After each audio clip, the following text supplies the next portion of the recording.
Who else is here?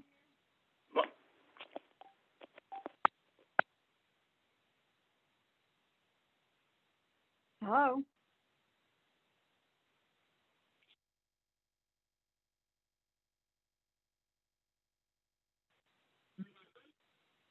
Who else is here? This is Mike. I'm here. Mike. Thank you. All right. Who else?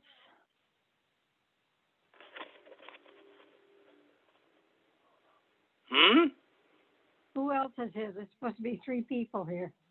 No, it's because I'm using my phone. That's why. So it appears that way.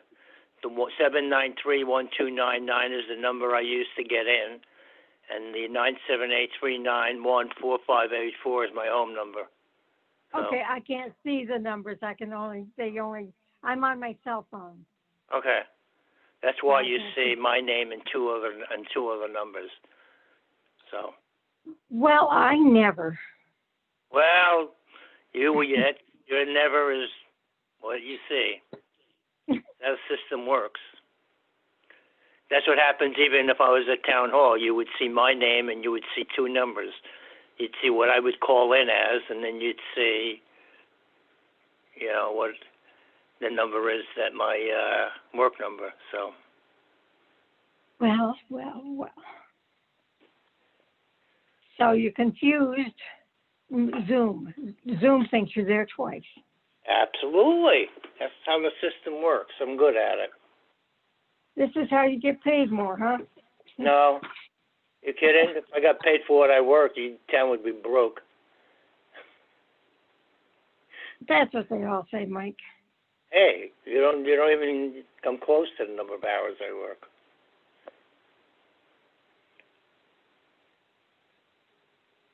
Actually, I get to work around 3:30 in the morning, so. And I go in on Saturday, so I probably come close. Yeah. Well, I work usually 8 to 6 or 8 to 7 plus meetings, and then they come in Saturday. So.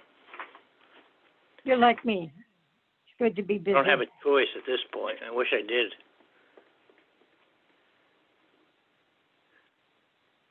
Boy, the economy is really going to be messed up, not only with the virus, but with all these stupid rioters. Well, hey.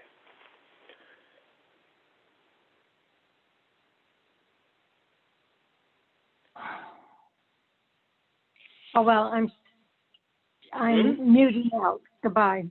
Bye. How you doing, Ken? Pretty good. And yourself, Mike? Oh, could be better. Trust me, could be better. Found out that Irene is leaving on June 30th, so it'll be somebody who's totally brand new. I'm sorry, who's leaving? Irene, the present business manager. So they're going to have someone brand new on July 1st. So we probably won't close the books until probably late September, October. Was she only temporary? Yeah. Oh, She applied okay. for the job, and they decided not to make her one of the finalists. So, Oh. we're going to have someone brand new on top of everything else who has to learn it.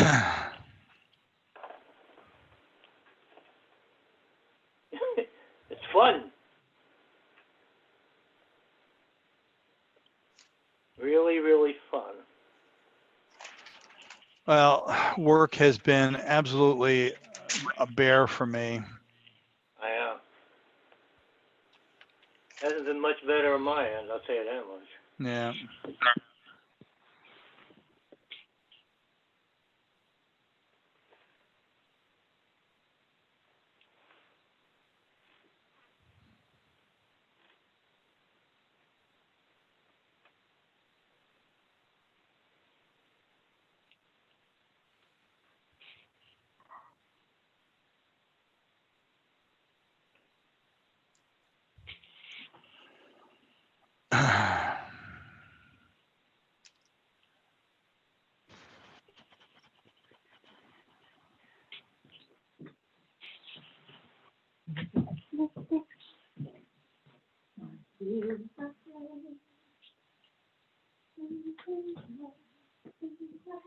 Hey, Mike, Yeah.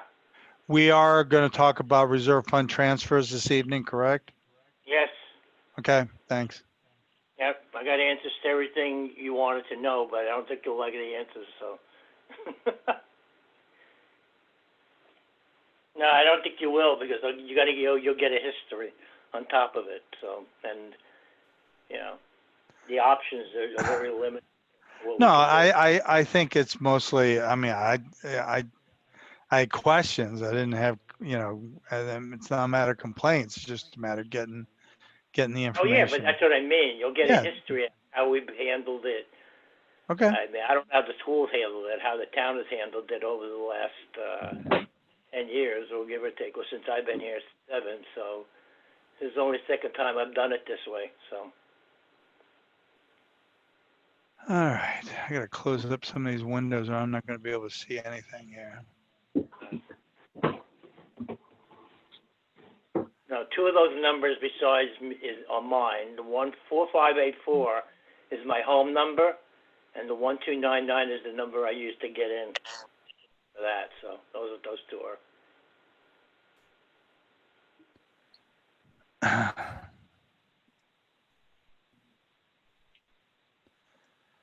So I'm sorry, say that again. The 4584 is you? My home number. And Okay. then the 199 is the number I use to get in via the phone as voice. So those 2 numbers you see there are mine, even though it says M. Guzzo. Those 2 telephone numbers belong to me. Oh, really? That's not PJ? Nope. Is I don't know PJ on? I don't know. Maybe.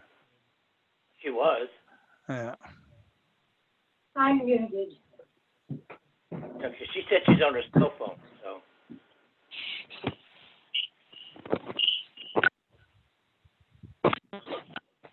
I'm here. All right, thanks. You're on 1299, right? Yes. Yeah. Oh, okay. I take back what I said. Yeah. My guide to me. All right. Just like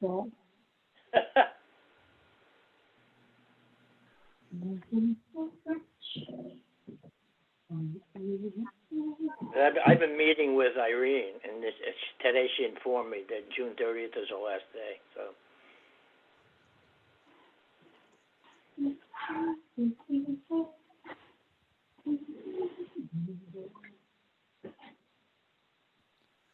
All right.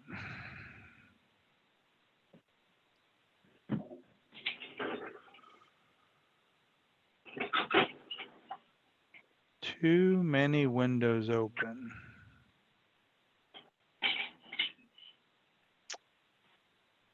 All right.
Ken.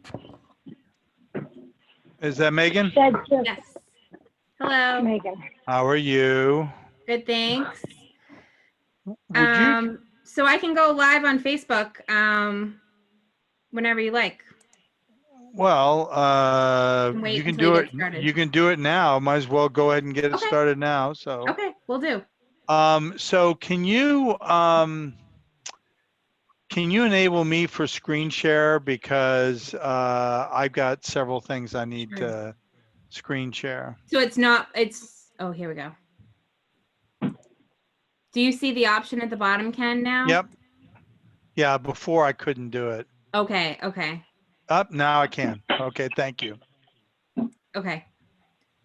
Good evening, Elliot. Do you How want are to try to you? do one, Ken, before we, just like any document to make sure you have full access? That's probably a good idea. I'm going to be in and out a little bit, so I just don't want to leave. What? What? You're gonna be out? Maybe. Let's see here. Well, I know this one is us. Let's see here. Let's see. Is that showing up now? Yep. Okay. Perfect. All right. Okay, for everyone listening, I'm going to push us live on Facebook, so we might have a little bit of a bigger audience.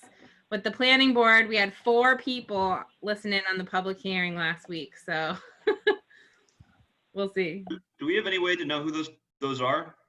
No, I don't think so. You're just kind of blind to that? Yeah, it's just trying to, especially for public hearings, I think the goal is to try to make sure it's available on as many platforms as we can. So this is a new skill that we figured out the other day, and it worked out okay. So I'm going to try to do it on tomorrow night too for the selectmen. And so if you're watching through Facebook, can you comment during those? I think you can comment on Facebook, but you can't give an audio, question or comment in a. No. This is the way if you really want to participate. If you're kind of casually, something catches your eye, you might want to do it on Facebook. That's how I look at it. Yeah. So, I guess what I would say is that,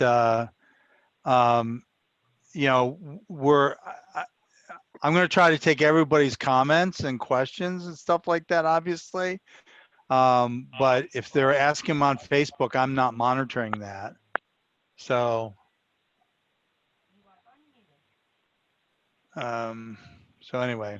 I'll be available, Ken. I'll be looking at it. So if I see anything, I'll send it your way. All right. Let's see here.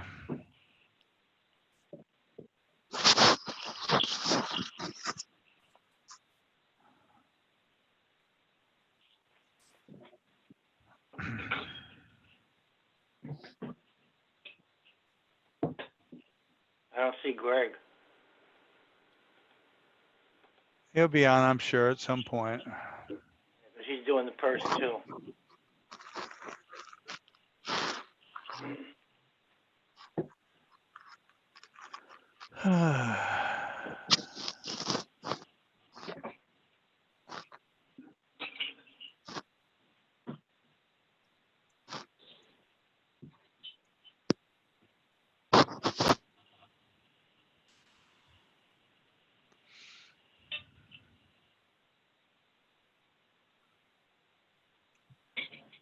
All right, just gonna, let's see here.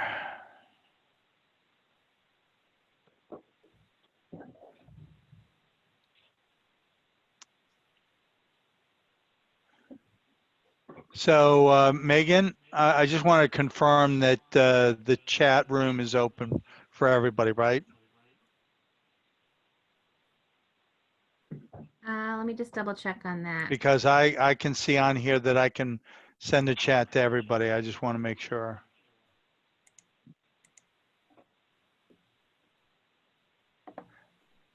All right. Yep, I think so. Yep. Everyone publicly and privately can do comments. Yep. All right. Okay, so we're gonna go ahead and let's see if I can get this thing the ball rolling here. Looks like we've got a quorum of everybody. Okay, let me bring my script up. See if I can do this right. So good evening, everybody. My name is Ken Estabrook. I'm chair of the Finance Committee. And as I call this evening's meeting of the Maynard Finance Committee to order, I'd like to confirm that all members and persons anticipated on the agenda are present and can hear me. So I'll start out with the Finance Committee. Jill, can you hear me? Yes, I can hear you. Thank you. PJ? Yes. Bob? Yes. Peter? Yes. Alana? Yes. And Tom, are you on with us? Okay. All right. Let me go back to my script. Tom isn't here then? I'm sorry? Tom isn't here? I don't see him on. Greg, can you hear me? Yes. And Megan also? Yes, I can. Thank you. And Mike? Yes, I can. Thank you.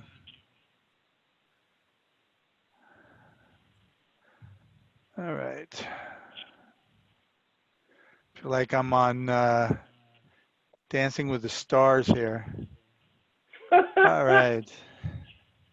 So I hereby confirm that we have a quorum of members who are able to participate remotely and call this June 1st meeting to order at 7:03 PJ. This open meeting of the Maynard Finance Committee is being conducted remotely in compliance with the Governor Baker's executive order suspending certain provisions of the open meeting law, dated March 12th, 2020, due to the current state of emergency in the Commonwealth due to the outbreak of COVID-19 virus. In order to mitigate the transmission of the COVID-19 virus, we've been advised and directed by the Commonwealth to suspend public gatherings, and as such, the governor's order suspends the requirement of the open meeting law to have all meetings in a publicly accessible physical location. Further, all members of public bodies are allowed and encouraged to participate remotely. The order allows public bodies to meet entirely remotely as long as adequate alternative means of public access is provided so that the public can follow along with the deliberations of the meeting.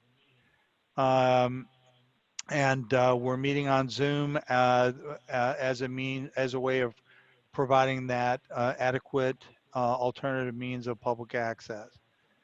Information about participating in this and any future FinCom meetings that are conducted remotely by Zoom, video, and telephone conferencing is posted on the town's website, including tonight. Please note that ensuring public access does not necessarily mean public participation during all elements unless required by law. This evening's meeting will feature public comment because one of our agenda items is the charter mandated public hearing.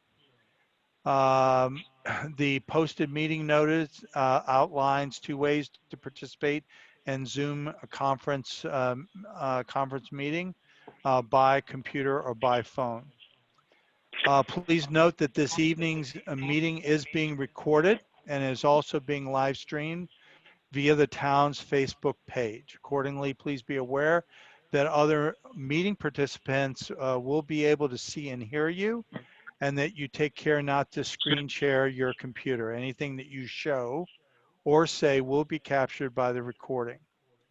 All the materials for this meeting are available on Board Docs or the FinCom webpage, although I'll be screen sharing those in real time. You'll be able to view those. I guess before I turn to the first agenda item, which is approving minutes from our last meeting, I'd like to cover some ground rules for us during our conduct of this evening's meeting. and to also ensure that PJ is able to take accurate meeting minutes. I ask you all to be patient because we want to allow all members of the Maynard community who have a comment during the public hearing to be able to get in those public comments. And I'll be talking about how you can do that. During the public hearing, I would ask, excuse me, hold on a second.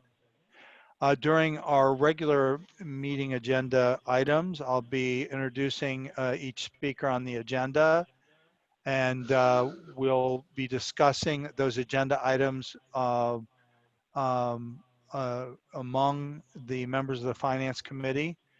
Once we've completed that, I will open certain portions up to public comment.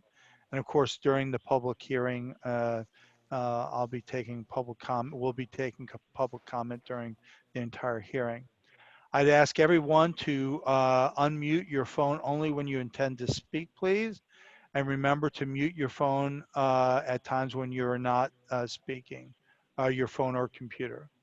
And please remember to speak clearly and in a way that will help PJ to accurately take meeting minutes. When you are asking to participate, I would ask you to state your full your full name and address before speaking. Again, this allows PJ to take accurate minutes. And please remember to do that each time because there's likely to be so many people who are talking, it's hard to remember each person's voice. Let's see. Generally speaking, I would ask everyone to hold their public comments to 3 minutes. I'm not going to be taking a clock to it, but keep in mind that we do have several members of the public who would likely be wanting to comment, and I want to make sure that we take that. And I guess finally, I would say that each vote would be taken at this meeting will be conducted by roll call vote. I will further talk about some things about the public hearing once we're at that point. But the first order of business is for us to review the meeting minutes from the May 18th FinCom meeting. And I will bring those up if you give me just a second here. Let's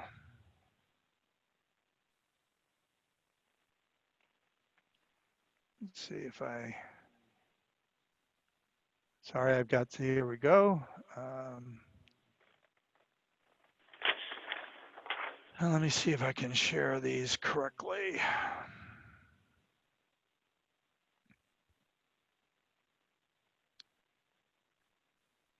All right. And hopefully you're seeing those meeting minutes now. These are from the May 18th meeting.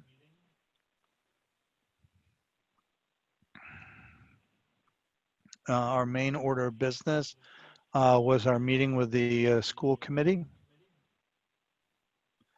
I also sent these out to, I'm speaking to my fellow FinCom members. I sent these out to you on Saturday, the 23rd.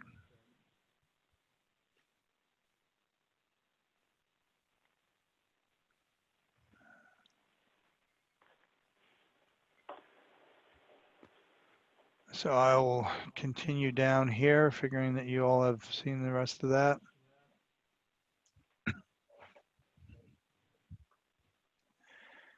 And once everybody is finished meeting, I will entertain a motion. It's Peter, and I would make a motion to approve the minutes of May 18th. Peter makes the motion. Is there a second?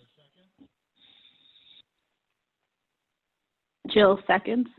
Thank you, Jill. So Jill seconded that. We'll take a roll call vote. Is Tom on yet? Alana? Aye. Peter? Yes. Bob? Bob, it's very hard to hear you, by the way. PJ? Yes. Jill? Yes. And I also vote yes, so that's 6-0 to accept the minutes. Thank you. All right, so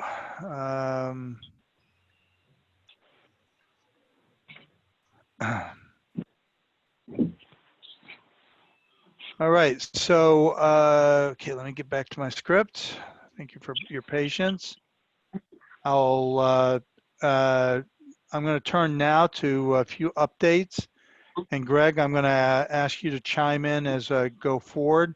Just a couple updates on town meeting. So those of you who have seen the various communications going back and forth know that we are now going to be meeting. Town meeting is now going to be held still on June 13th, but now at 1:30 and over at the Mill and Main parking lot. I sent an email out to you all to let you know that we would not be all sitting together. I don't anticipate us having to necessarily meet together, although we may have to do that if there's an amendment or so forth. Excuse me, Greg, did you have anything that you wanted to add in terms of update on town meeting? No, I mean, like, I hope everyone's very patient and cooperative and understands this is our first time trying it like this. I heard that maybe another town did a drive-in style town meeting, but I'm not even sure about that. So maybe we're the first in the Commonwealth.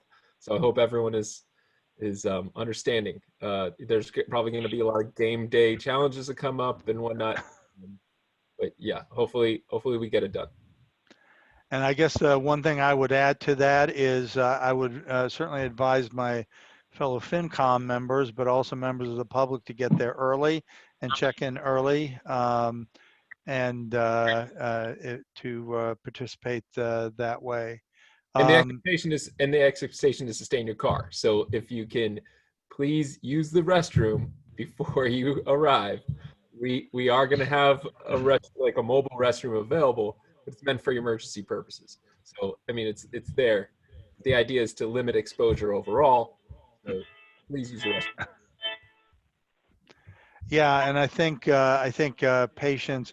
I mean, so the good news is that in the Commonwealth, we have this wonderful thing called town meeting, which allows us to participate very actively in our government. It also calls us to a duty to go to town meeting and discuss and act on our budget and a variety of other things. I think the moderator and town administrator and board of selectmen and DPW and a whole bunch of other people have worked very hard to make it so that we'll be able to meet in a way that is safe.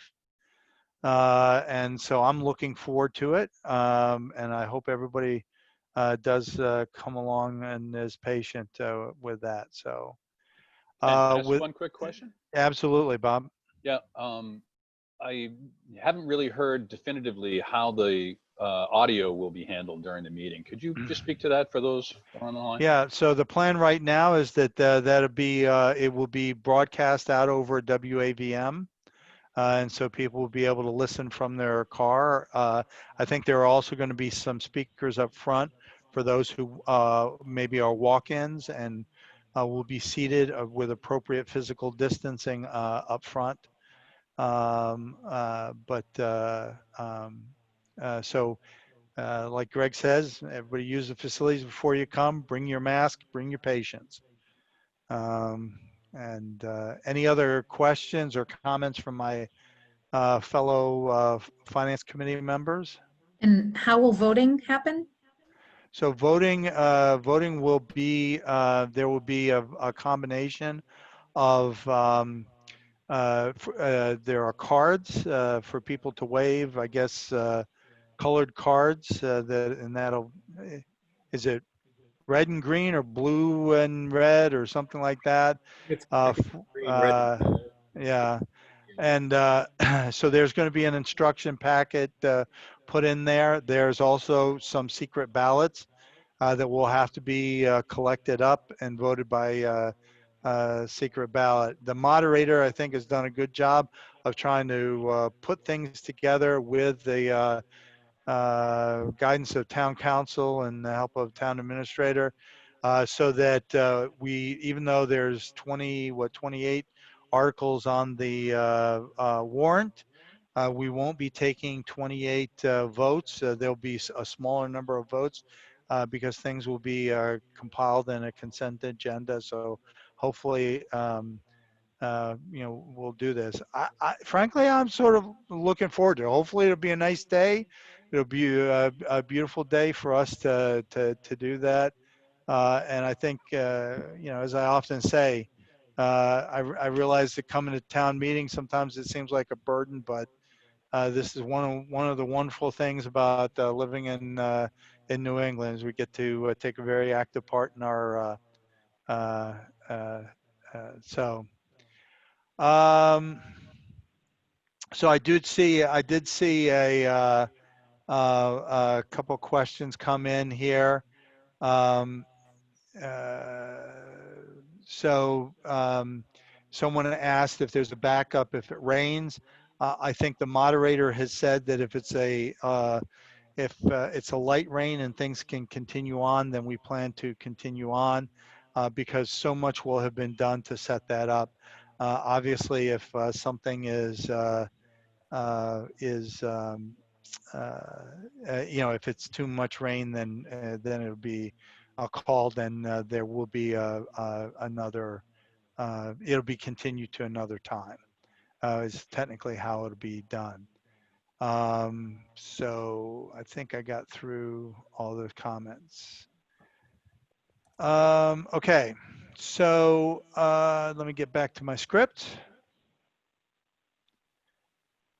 All right, so I'm now going to open our public hearing, which is required by our charter. Charter requires us to have a public hearing on each article in the warrant, including the comments that we have. And so I'll be bringing up the warrant shortly, and we'll be going through each article and discussing our comments first and sort of our perspective on that. I will ask people to, I will ask my fellow committee members to weigh in if I've missed anything or they have any additional commentary, and then I'll open it up for public comment. I will probably go through fairly quickly, and so please don't be shy if I'm moving on and you want, if you want to make some comment, please feel free to do so. And please understand I'm monitoring several different places here. And so if I start to hesitate, that's because I'm taking a look at different places here, and to make sure I'm looking at all the comments. All right, so back to my script. During the public hearing, it's our intention to take your public comments. The nature of a public hearing is mostly an opportunity for you to provide commentary for us. We may engage in a discussion informally to sort of provide our perspective. But again, a public hearing is an opportunity for you, the public, to provide your comment. And so I guess we're trying to balance off the making sure that everybody has the opportunity to provide public comment. And so if we're not engaging in a discussion, It's not necessarily because we're not wanting to do so. It's because this is, again, the opportunity for you to do that. So we will have public comment now. Any citizen who's wishing to make a comment may do so in a variety of ways. There is a raise your hand option at the bottom of the if you go under participant and open up the participant box, then you can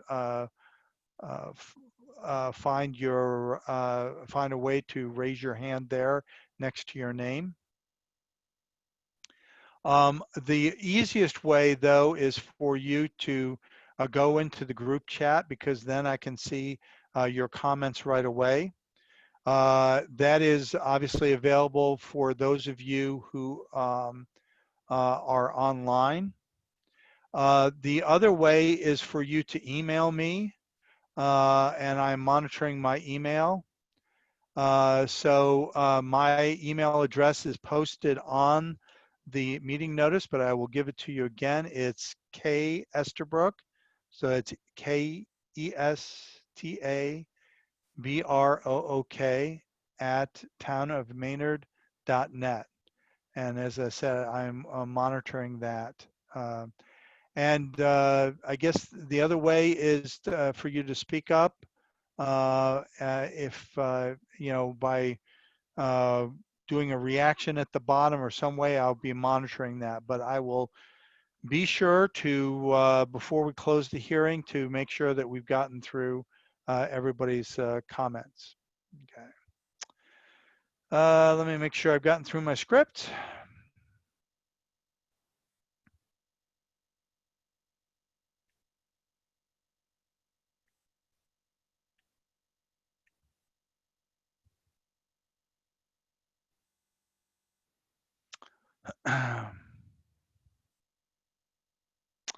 I guess the last thing I would say is if you think of something that you want to offer up to the Finance Committee afterwards, you think about it afterwards, you can always email me.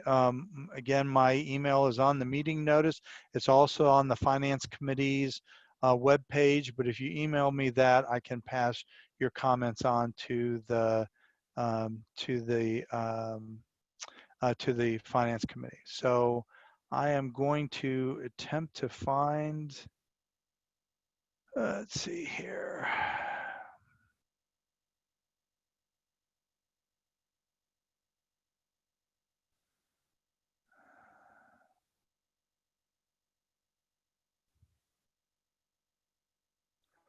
Sorry, I'm trying to find the,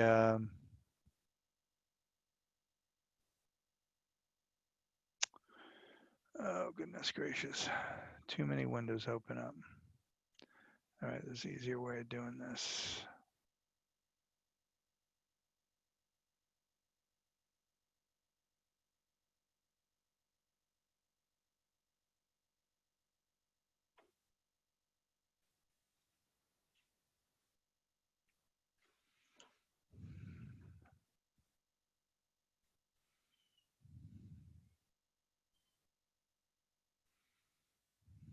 Pardon me. All right.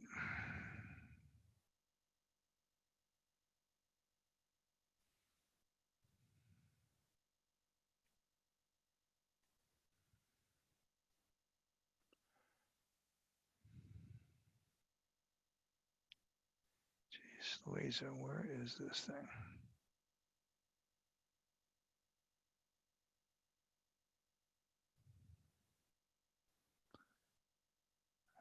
Let's see here.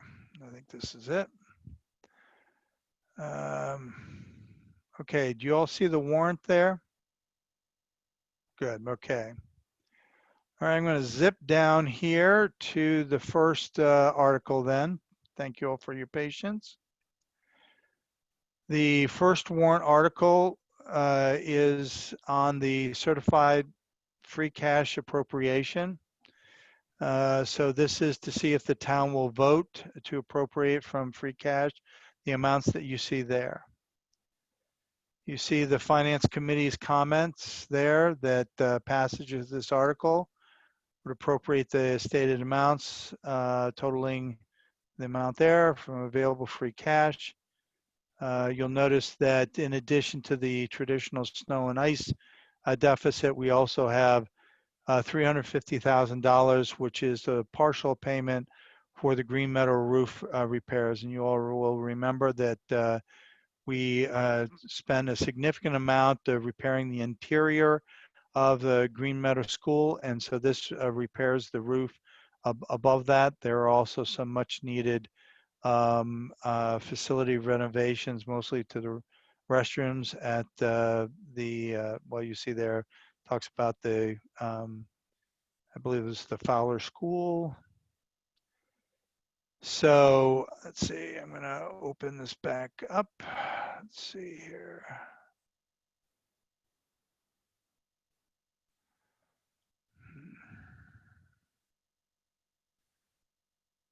All right. Okay, here we go. So are there any, thanks Jill for posting that. I don't know why I didn't think about doing that. So Jill has posted my email address in the comment section there. So thank you for doing that. So if there are no questions on that, we'll go to Article 2. Let me move this out of the way. Okay, so Article 2 is the general fund capital overlay. You see there several things. These are accumulation of things from previous town meetings, totaling $99,000. You see there the Finance Committee's comments there. Passage to this article would transfer unexpended balances from various operating budget accounts, these having been voted on at previous town meetings, and will allow them to be expended.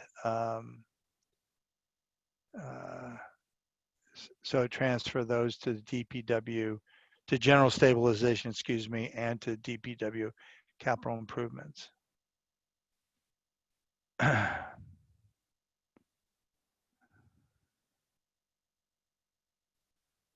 All right, so continuing on. Sewer enterprise fund budget. You see there the budget, both in terms of the revenues as well as the expenses, direct and indirect. The total budget. See there the Finance Committee's recommendations.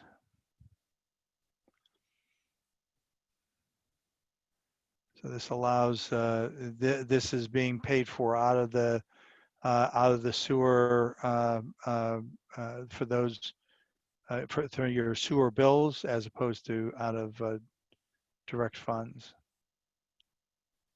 Okay, moving on, seeing no comments or questions. This is Article 4 is enterprise sewer closeouts. See if we'll vote to transfer unexpended balance of monies. These are again are similar to the previous one, but these are monies that were in the sewer enterprise fund. And again, transferring those to the capital equipment sewer fund, the amount of 9,000, so allow them to be used for other purposes. Okay.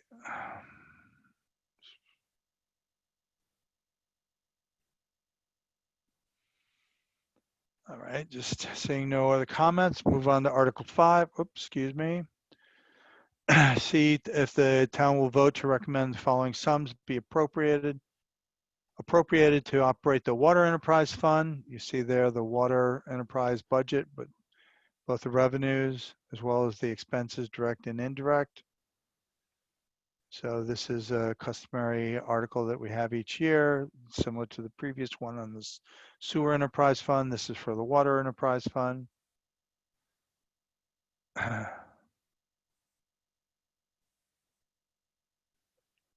All All right, seeing no comments or questions, I'll move on to 6. This is enterprise water closeouts.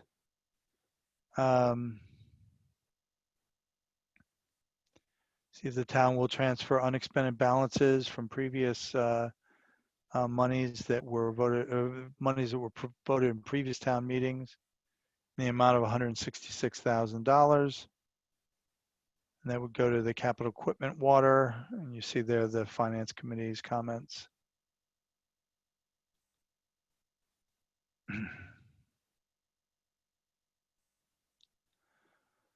Okay, moving on to Article 7. This is borrowing authorization for water enterprise. So one of the things with the, there are a number of capital improvements that need to be done. And so this authorizes monies to be raised for these capital improvements to the water, water supply and distribution systems. You see there the comments that the Finance Committee wrote, and I also emphasize the sponsors' comments there, and detailing what those monies would be spent on.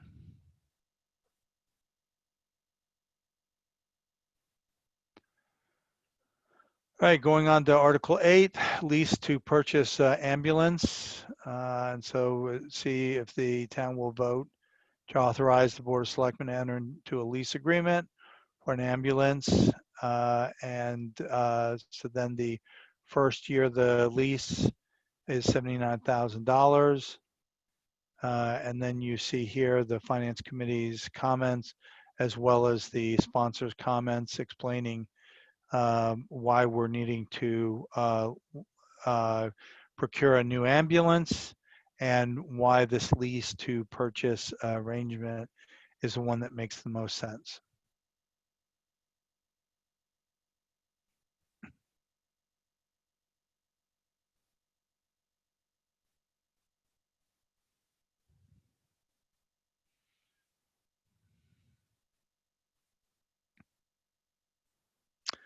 All right, seeing no more questions or comments, I'll move on to Article 9, which is Community Preservation Reserve Fund appropriations. You see here several appropriations that the Community Preservation Committee is choosing to make.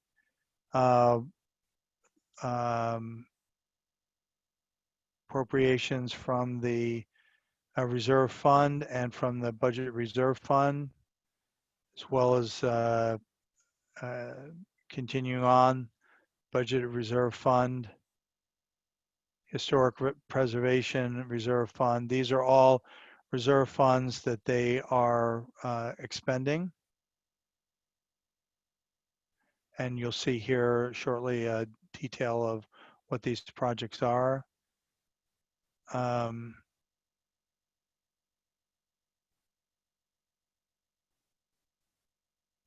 Budget reserve fund, 10,000 for open space to the conservation fund.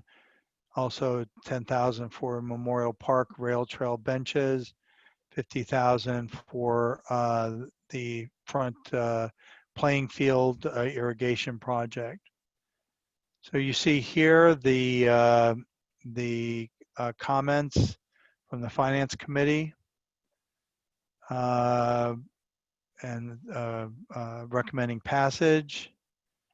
You also see here the comments from the sponsor, the Community Preservation Committee, explaining where these funds come from, as well as the projects that they're funding. So funding for the Affordable Housing Trust will add funds there. Regional Housing Services Office, help us to implement, administer, monitor affordable housing projects.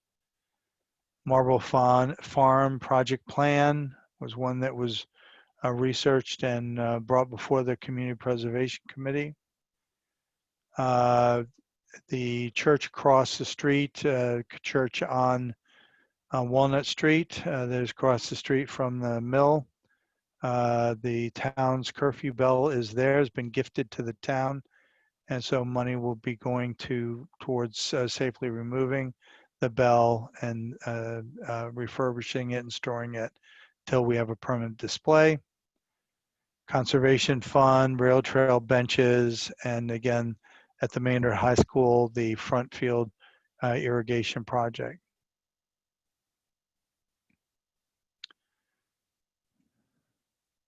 Checking to see if there's any questions being asked. Ready to move on then to their budget for the coming fiscal year. So the previous one was expenditures from this past year or this current year's budget, and this is the one, the Article 9 had to do with expending this fiscal year's money, and then Article 10 has to do with appropriating and reserving the coming fiscal year's budget. You see here the appropriations that they make and the reserves and the total amount of $280,000. And you see the Finance Committee's recommendation, which, by the way, the Finance Committee has recommended not only this article, but all the articles on the warrant. So here are our comments about it. And then also you see here the comments from the sponsor.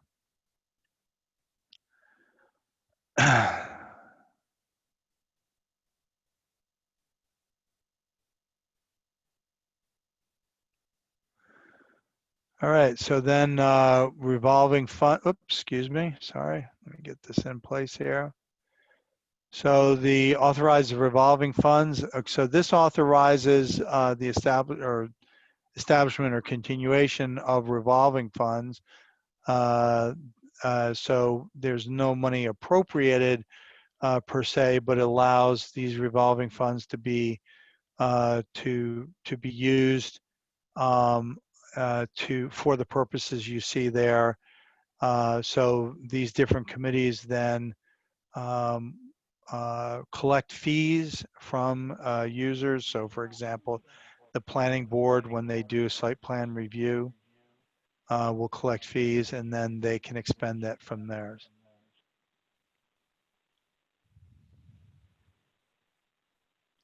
So there's our comments as well as the sponsors' comments.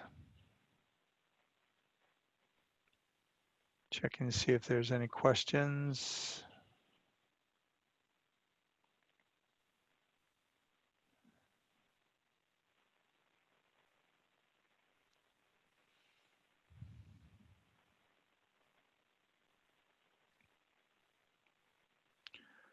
All right, let's see, get back here.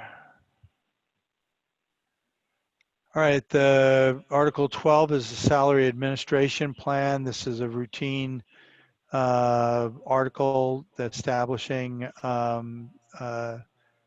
salary rates for various positions. Again, it's an annual procedural article. You see there the comments that are made.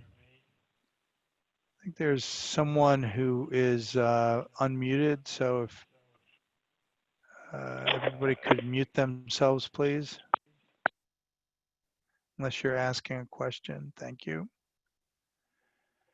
So I'd like to come back to Article 13 because this is one that the, although we have recommended, it's one that the, actually no, I think I'll go through this now because we'll be discussing this in more detail shortly as a finance committee because although we've recommended this, we have not come up with our comments. At the time of the printing of the, that the warrant had to go to printing, our discussions and the budget were still in flux. So you see here on Article 13, the town general fund budget and the amount of million and change, almost 45 million. You see the traditional breakouts here into the sort of 9 areas here, including the reserve fund. So you see here, general government, public safety, education, both for the Maynard school system and Assabet Regional Technical High School, public works, culture and recreation, the debt service, and employee benefits, and then of course the town's reserve fund. Any comments or questions on that? You see here the comments, the sponsor comments refer you to the detail funding that is in Appendix A.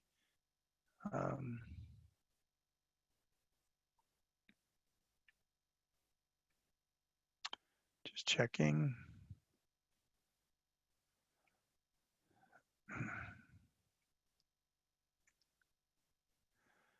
All right, so we'll go on to Article 14. Debt exclusion, appropriation for borrowing authorization for Green Meadow School. So you noticed in the earlier one on the free cash that there was $350,000 to be appropriated from free cash. The total cost of the roof repairs is $650,000. So $350,000 of that will be paid for out of reserve fund, free cash, sorry. $350,000 will be paid for out of free cash, but there's not enough free cash there to pay for it all, so we will be having a debt exclusion then. The debt exclusion has to be passed. This Article 14 would have to be passed for at town meeting and then ratified in the town election on June 23rd. So in order to make this happen, we have to pay for this. Now, again, the purpose of these repairs is to repair the roof at Green Meadow School. Many of us have been, are familiar with the fact that this has been a project that's been long overdue and has been in the sort of on our town's to-do list for many years. And so now that we have put in about, I guess, nearly $600,000 into interior renovations, and there were some other costs that that $610,000 went for other expenses as well, but the lion's share of that went for interior renovations. We're now having to do the roof repair. This will replace the two sections of the flat roof over the older portion. It is not the entire school, it's just the flat roof over the older portion of the school. So this authorizes, sorry for moving this so quickly. So this allows us to raise amount of $300,000, and this goes then towards this. You see here this explanation that I just got done making about the total cost being $650,000. You see here the annual average tax bill for the 5 years would be about $16 per year for the average single family home valuation of $398,000. So Finance Committee strongly recommends this action to allow us to open up the closed classrooms. There are 2 classrooms that have been closed over the past year, and certainly will allow us to do that. So I want to take a minute just to check to see if there are any questions or comments on this.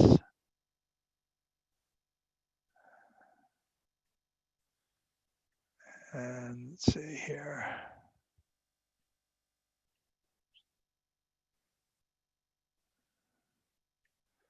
Sorry, I'm just checking in the various places where people might have a question or comment. Okay, seeing none.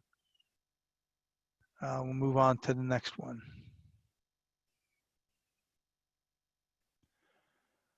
Excuse me, sorry about that.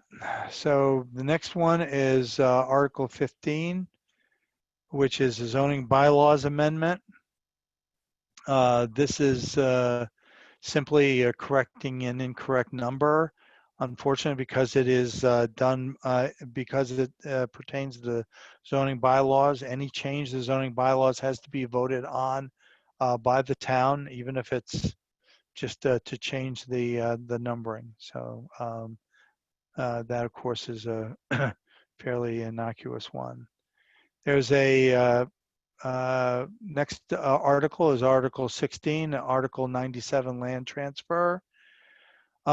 This article pertains to a group of articles, a group of parcels, which abut Conservation Commission owned land off of Blue Jay Way and are undevelopable. Passage of this article will change the use of this group of parcels from school use to conservation purposes and transfer them to the Conservation Commission. This is required in fulfillment of a 2012 agreement that authorized the solar farm to be used off, to be put into the property off of Waltham Street out on the eastern part of the town. You see here the comments, not only the Finance Committee's comments, but the sponsors' comments. I'll scroll down to allow you to see the entire thing. So I don't have a graphic here. So I don't have a graphic. Let's see. Greg, do you happen to have a graphic of this parcel? I think so, but I think it was in a board when the Board of Selectmen were reviewing the articles. I think we put it there. So give me a minute or two and let me see if I can find it. Okay, so so I will go on and we'll come back to this. Just let me know, Greg, when you're ready to put that up. Thank you.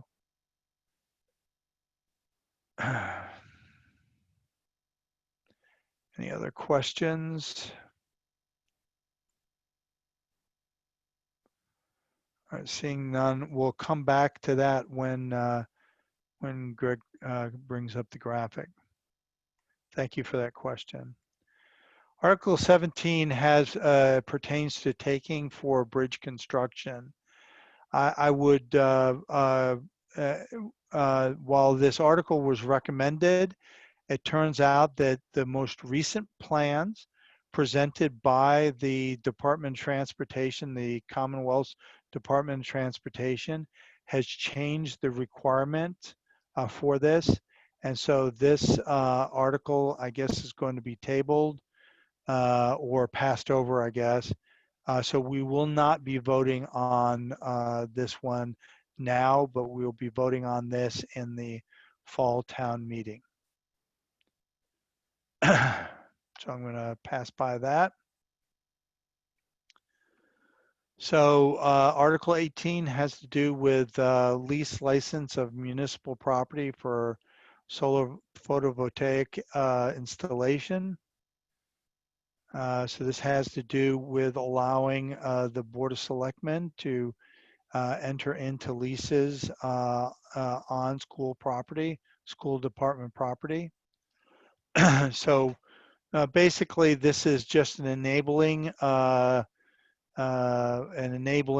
action by town meeting voters to allow the Board of Selectmen to enter in these agreements. And so there's not really a whole lot that's required here. And it relates to then, I guess a later article that will, oh yes, in Article 22. And so we'll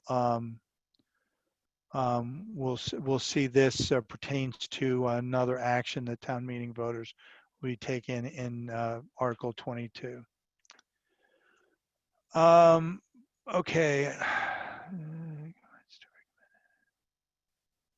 Okay, so I had a question about whether we'll be discussing comments to recommend Article 13, which was the general town budget, whether these would be reviewed during the public hearing. So what I'm going to do, so yes, we'll talk about those towards the end of the public hearing because the Finance Committee still has to take action on that. So we'll review those, although I guess technically we'll be taking our vote on the comments. So to answer the question, yes, we'll be reviewing the comments and taking any further questions that you have about Article 13, the general town budget, before we close the public hearing. Can I just mention, Ken, this is Bob McCarthy, that Yep. we're also going to have another public hearing next Monday, which is explicitly on the budget. Yes, thank you. So thank you, Bob, for reminding me of that. So what Bob's referring to, thank you, Bob.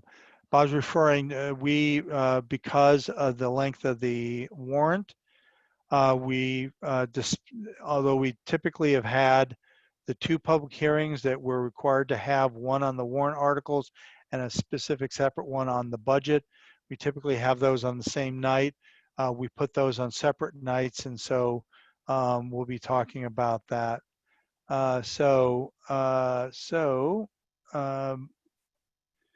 Greg just sent the article, the parcel. I'm going to bring it up. If I can do this, let's see here.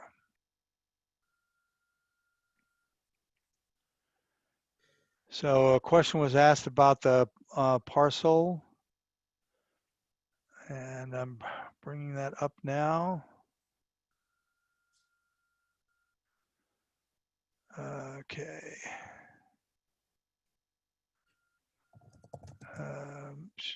Excuse me.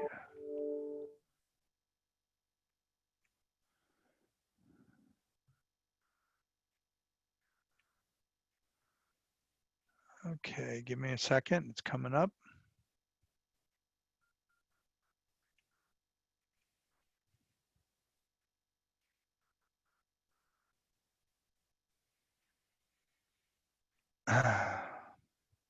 So do you all see the parcel? Somebody say yes, because I can't see everybody's face. Oops. Real small. Thank you. I'm bumping. There we go. Now I can see it. Yeah, I'm trying to bump this up here a little bit more. I just wanted to make sure. Okay. So here's Rio Road, Brook Street. And Greg, could you, can you tell me which parcels, tell us which parcels this pertains to? I see several parcels. I see. Yeah, you're right. I think there's a better image. Give me another minute. Okay. Thank you. Yeah, I'm trying. All right. I'm going to stop sharing this, and actually I'll just go back to, oops. There we go. All right. So we should be back at the warrant. Thanks, Greg, for looking at that.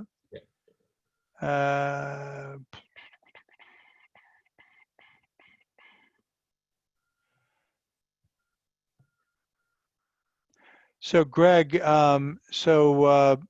Bill brings up a great question, which is this parcel, this map is not in the warrant. Right. So will this be in the materials that are distributed to the attendees? So it can be. The reason why I say that is because, normally in town meeting, that's in Fowler, we'd be able to put it up on the screen and everybody'd be able to see it. But in this case, it won't be. Right. So the plan is to have presentations, which I spent a long time today drafting. Oh, that's right. Yeah. So, but there's no there's no visual, there's no screen up at the podium. So now we're trying to figure out exactly what to be passed out, because most of the presentations, there's besides this exception, and the school committee comments and the finance committee comments, as you've already alluded to for Article 13, the general fund budget, the information is already in the warrant. So that at a traditional town meeting when it's in the Fowler, as you were saying, we presented it onto the screen so that people can see. I don't know if for whatever reason they're not looking at the warrants or they don't look ahead of time or whatever, but we sort of like have the media available for a presenter to speak to. If there's a citizens petition like there was last year about Rockland Avenue, there was a pretty lengthy discussion and presentation for it, or Coolidge School, or whichever else. In this case, most of the articles don't have a presentation associated with it, with this exception, and the finance committee and the school committee comments. So now I sent an email to Dick Downey today saying, is it worth it printing off 300 copies of 20? No, it's more than 28, individual slides in the presentation as I've made it today. And I tried to make it as short and sweet as possible. Because with those few exceptions, as I mentioned, there's nothing in the presentations that's not also in the warrants, and we're printing off 300 copies of the warrant. So yeah, I mean, I would say, I mean, obviously the moderator's the one who's going to, but I would certainly weigh in and say that we don't need to be, killing any more trees. If people, I would not want to have both the warrant and another thing that basically duplicates it. But in this case, I think Bill brings up a good point that this map is not in the warrant. So anything that's not there should be. So, okay. And I found a better image, by the way. I'll put it in the link in just a minute. Okay.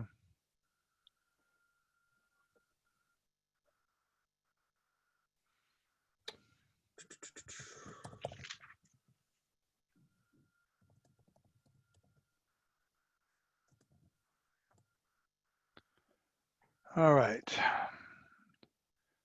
So let's see, I'll bring that up too. Thanks for finding that. It'll take me just a second. Oops. Yep.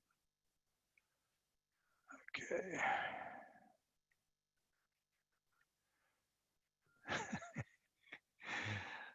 Okay. It's a whole lot easier when it's just a regular meeting here. Boy. Okay.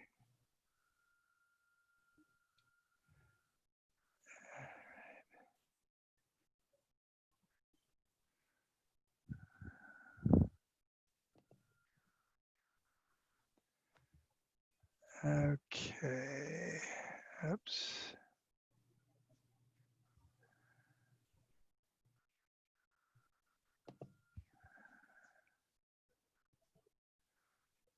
All right. There we are. Much better image.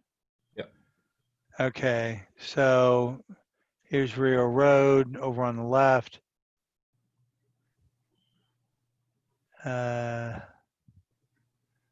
Let's see, let's see, that was Brook Street. And Brook Street is on the right-hand side here. So it looks like these. So there's Conscom land up at the top. So, all right.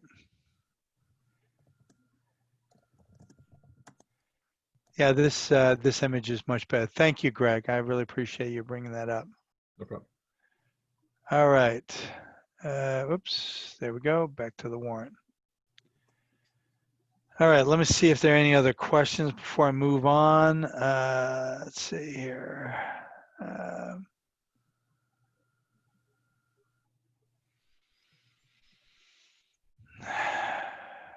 Sorry, I'm just having to check in several different places.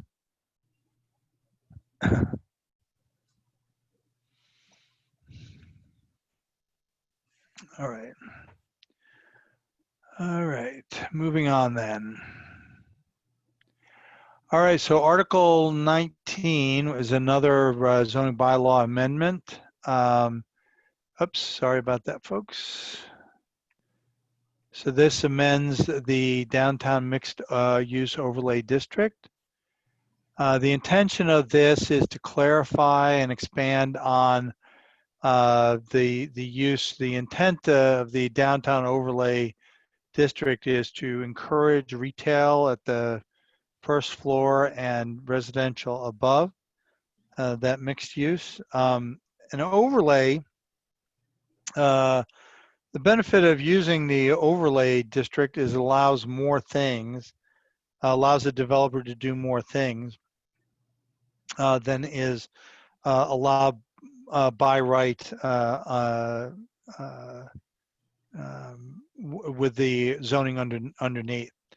And so somebody who takes advantage of the downtown overlay district is allowed certain privileges, and the mixed use being one of it, allows for more density. And so the planning board was looking to add definitions and clarity to what they were expecting about non-residential space on the first floor, on the ground floor rather. And so you see there the sponsors amendments at the bottom and the finance committee amendments at the, finance committee comments at the top. Would clarify and tighten requirements for the zoning bylaws for commercial use in the mixed use development and the downtown overlay district.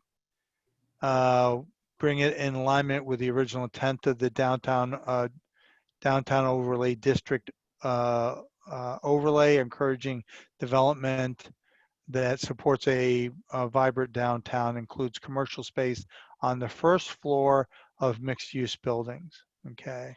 And then there's a little bit more detail there at the bottom. Okay, seeing no questions, give me a second to check. I'm going to move on. Excuse me, just checking. There we go. Okay, Article 22 is another zoning bylaw. This is intended to clarify the live-work definition and use table. The idea here is to make sure that somebody who is taking advantage of the live-work dwelling unit definition is actually living there and working there themselves. Okay, and so you see there the definition being clarified that it also allows the planning board to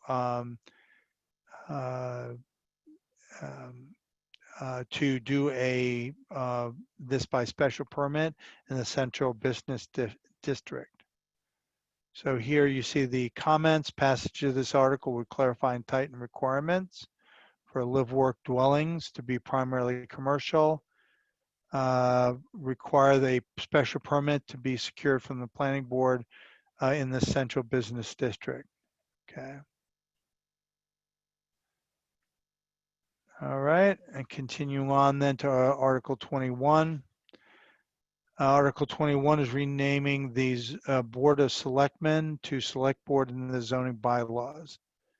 A number of towns have already taken action to do this, changing their name from Board of Selectmen to a more inclusive Select Board. You see there the comments from the Finance Committee.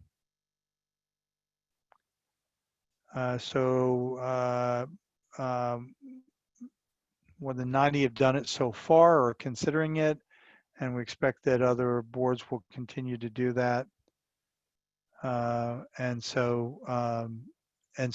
This changes anywhere it says a Board of Selectmen and the zoning bylaws to Select Board.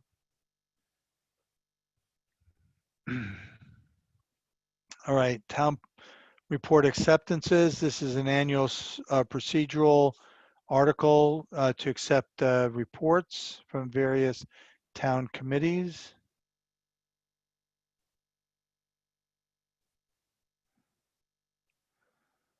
You see here another procedural article on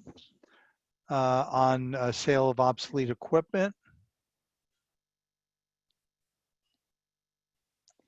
Article 24 has to do with a home rule petition, adding a liquor license. This is for Russell's Convenience Store. You all may remember that we already had passed this at last town meeting, but we are revisiting because the actual, although it was approved at the 2019 Energy Town meeting, it turns out that the article has to specify the address of the licensee, and so we're required to look at it again. Again, this was passed at last town meeting, so we expect this to go through again.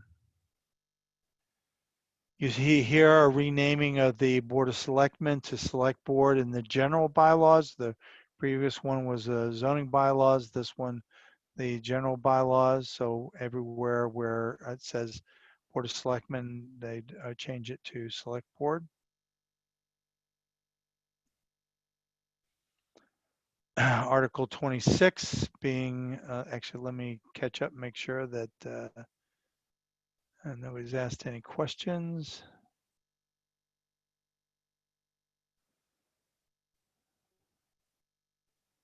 Okay. Article 26, Community Preservation Fund closeout, undesignated fund balance. There are a number of funds where they have an undesignated fund balance that they're collecting up. And you see there the Finance Committee's comments as well as the sponsor comments. And we'll return it to the funds that allow them to be spent otherwise. Article 27, authorization to enter a tax agreement for town and school property. So, so Greg, I noticed one thing here. You remember that the previous one referred to Article 22.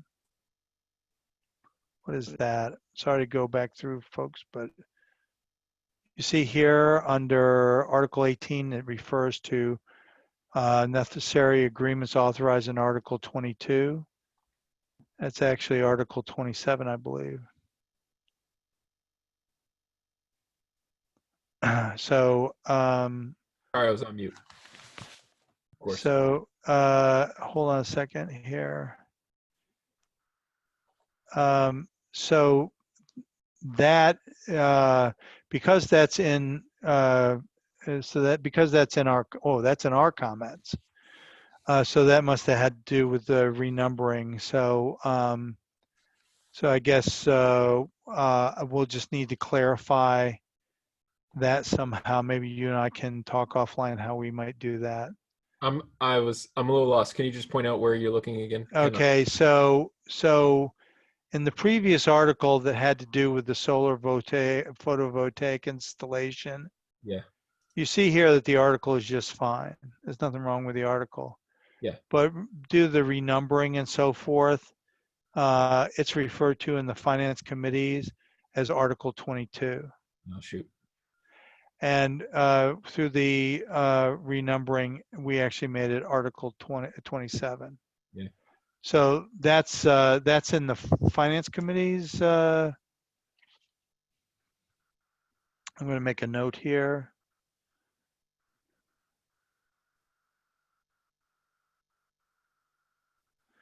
So you know, I mean, it's not something that needs to be changed per se, yeah. But I mean, we could maybe include it as an addendum, so to speak. Yeah. An addendum. It's because you're going to be given your comments for Article 13 anyways. You might as well just tack on. That's what I was thinking too. Yeah. So thank you. That's what I was thinking. I could clarify that. Thanks. All right, so we're back now to Article 27. So that Article 18 had to do with enabling the Board of Selectmen to enter into agreements. And then this one actually authorizes the Board of Selectmen to negotiate and enter into a specific agreement to allow for solar photovoltaic energy generating facilities on municipal property. The other one allowed the Board of Selectmen to do it on school property. So this is a more general authorization to the Board of Selectmen, allowing them to enter into these agreements. The advantage of these agreements, obviously, is that it allows us to install solar panels in various locations and allows us to generate additional revenue for the town. And so, we have obviously previous experience with solar arrays at the landfill site on Waltham Street. So we have a high degree of confidence in allowing us to move forward on these agreements as well. So again, it's a good thing for the town.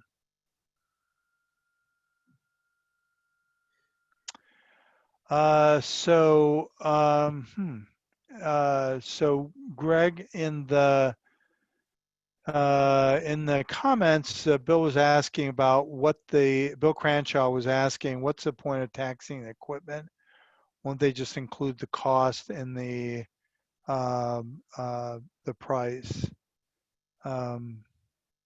So am I muted? Oh, I might be. No, you're on. Oh, no, I'm not. Okay. So that's a good question. I need to look this up. Like this is the language that our consultant, who's done this in a number of towns, this is the language that was provided, and she's also worked with town council, our own specific town council, our own firm, in a number of towns. So this is what they had proposed and the sort of scenario they set up. So I'll have to look it up. I'll have to. It's a good find out. All right, thank you. Okay. And that, ladies and gentlemen, I believe is the last article. So it is. So I'm going to stop sharing for just a minute and look to see if there are any last comments on or questions that have been emailed to me. And if anybody, I can see pretty much everybody. So if anybody has another comment, if you go down to reactions and just, do a thumbs up or clap or something like that, we'll get you unmuted. You can also enter into that. If you are joining us by phone, let's see, let me get the instructions here.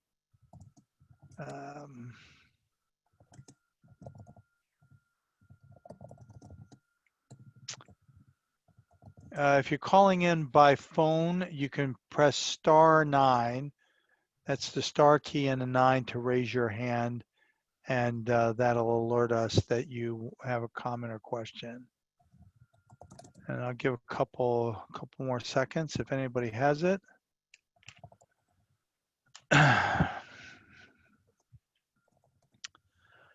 All right, I see none. So I'm going to go back then to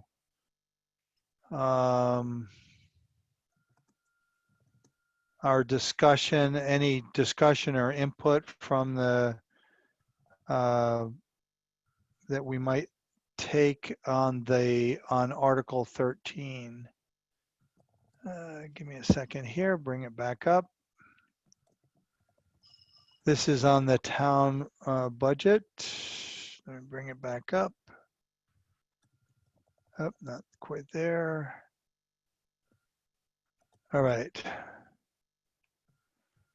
So the Finance Committee has recommended approval for this.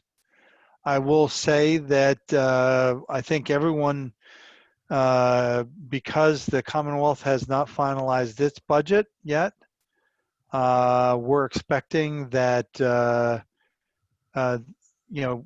we're passing this budget right now based on the numbers that we know and our best estimate of numbers that we don't know yet, and the guidance and input. So I know the town administrator and finance director have gone to great pains to get these numbers to where they are. But I think, again, that we all sort of recognize that these numbers are not unlikely to change, or I guess let me put it in positive voice, are very likely to change between now and when we vote. When it's very likely the special town meeting in October, we will be revisiting the town's general fund budget for the next fiscal year. Of course, that'll be several months into the fiscal year, but that's the way things are going with the current crisis. So with that, I would invite any comments from the Finance Committee members on this. Obviously, it just in fairness, I guess I would say that I had hoped and had committed to having a draft set of comments, draft recommendation. But my day job over the past week has just prevented me from getting the wording finalized on that. So we may not finalize that. But again, I'm going to turn this over to the other members of the Finance Committee. Anybody have any comments or questions at this time? This is Bob McCarthy again. Thanks, Bob. Yeah. So we have reviewed a number of different drafts of a very short overview of the budget, and nowhere near what we had hoped to do, honestly, relative to 5-year planning and that kind of stuff. We hope to do more of that in October. But we had a spirited discussion at the budget subcommittee recently, and I guess I'm curious if, I think Natasha was the one that put up the question about reviews. So knowing that we're going to review the budget in some more detail in a public hearing next Monday, and hope to have a little bit more discussion with the FinCom members tonight, I was wondering what the school committee or Natasha specifically would like to talk about regarding that budget, if they have specific questions, and we could prepare for next week.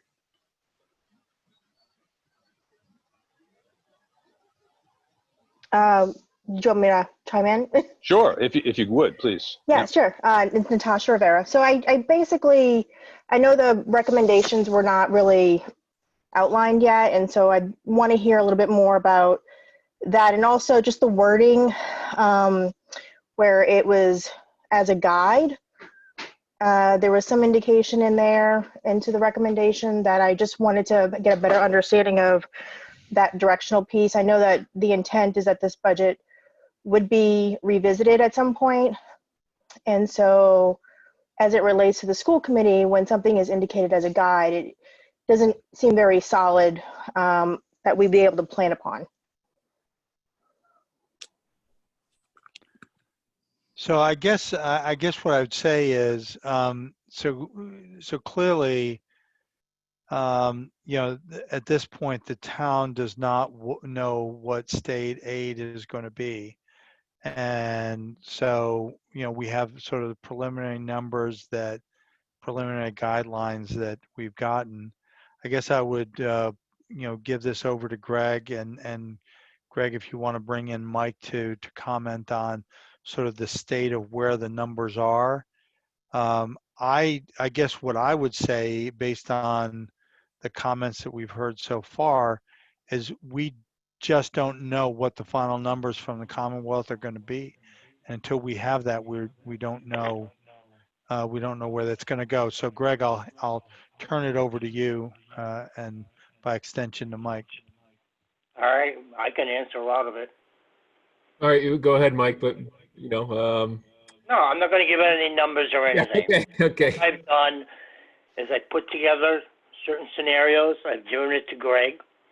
We will probably, as of tomorrow, he and I will talk. We will come up with a recommendation as to what number that we feel would be reducing the budget, and then from that we will come up with recommendations as to how that will be looked at.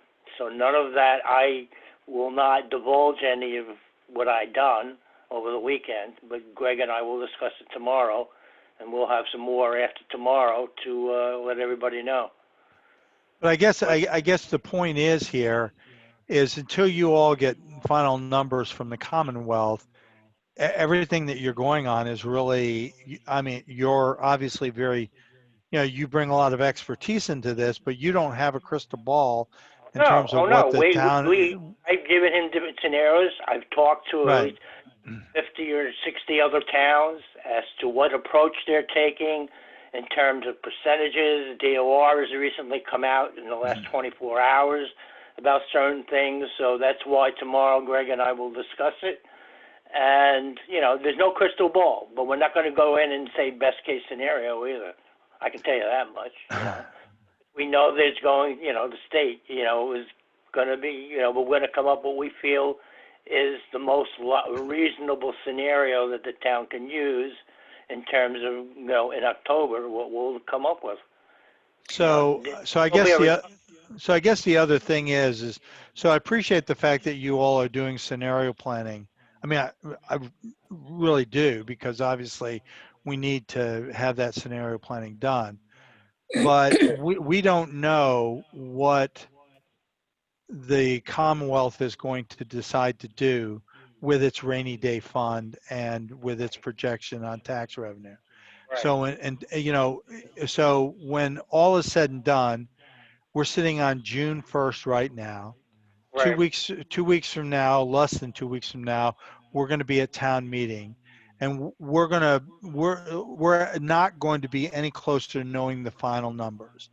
No. Those numbers are going to develop on some level between town meeting on June 13th and when we come back together in October. Is that correct? Yeah, I mean, yes. I mean, like they will have a budget done by then, but I don't know when. And they're not even on time in a normal year. So I don't know when, and which is they have the same fiscal year turnover as we do. And I used to work for the governor's budget team, and we were supposed to have the budget done by July 1st. We would get it from the joint committee on the 1st. So it's going to take a little bit of time, but we hope to be able to have some recommendations, and in working with the superintendent's office as well, of course, within the next couple of weeks. But as Mike said, like, he provided me 15 or 16 different scenarios, and what's up is one that I'm going to recommend tomorrow. How we plan on doing it is a whole nother issue. Right. No, I understand. I understand that, but really, so Mike, hold on a second. I guess my point is again, we're doing scenario planning there, very necessary step. But for the town meeting voter should go into town meeting understanding that in all likelihood, the Commonwealth will not have settled on its budget yet. Right. And that budget will be set at some point after town meeting. It's that way in a normal budget year, to Greg's point. It's certainly that way this budget year. And we will then layer on top of that our own planning of our own forecast of local receipts and so forth. Mm-hmm. And so, you know, the good news for town meeting voters is that the town administrator, town finance director, the town budget subcommittee, which includes members from the Board of Selectmen, FinCom, and School Committee, will continue to have close discussions about how we move forward. But that won't be known on June 13th when we go to town meeting. So our recommendations at that point will be, this is the budget that we're going to go into the fiscal year with, and we will expect to be revisiting this budget between now and when we vote on a final one in October. Is that an accurate way of putting it for the town meeting voter? Yes, assuming you have town meeting. And to clarify that, Ken, I guess the budget you're talking about we're voting on is the one in the warrant. Yes. It's not going to be amended. We don't plan to do that. That is what we're planning to do. Right. And again, the good news is that we already have a special town meeting that we're planning for October 5th, I believe. And at that point, then we'll have a much better idea of where we sit budget-wise. So to get back to Natasha's very important question, we're going to have discussions between June 13th and October 5th about how to work forward on the budget, but there's nothing to be known at this point. I guess just maybe to emphasize would be the timeline of that, since October is pretty, from a school department perspective, is when school's already starting. So to pull back at that point is not practical. If we have opportunities in July or August to have discussions once more income revenues are known, that's what I would like to just emphasize a little bit more, if at all possible. Well, I guess I'd say, the only, and Greg, again, if I'm wrong here, please chime in, but the only revenue question mark that is of substantial nature is what state aid there's going to be. No, so there is local revenue as well that we are. No, I understand, but I mean, local revenue is relatively speaking smaller, and relatively speaking, well, yeah. Go ahead. I see the point you're making. Like, kind of the elephant in the room is going to be that state aid, but because we, optimistically, in this scenario, because we didn't budget for any increase from state aid, the impact to us to our municipality and our district won't be as bad as potentially other cities, towns, or districts.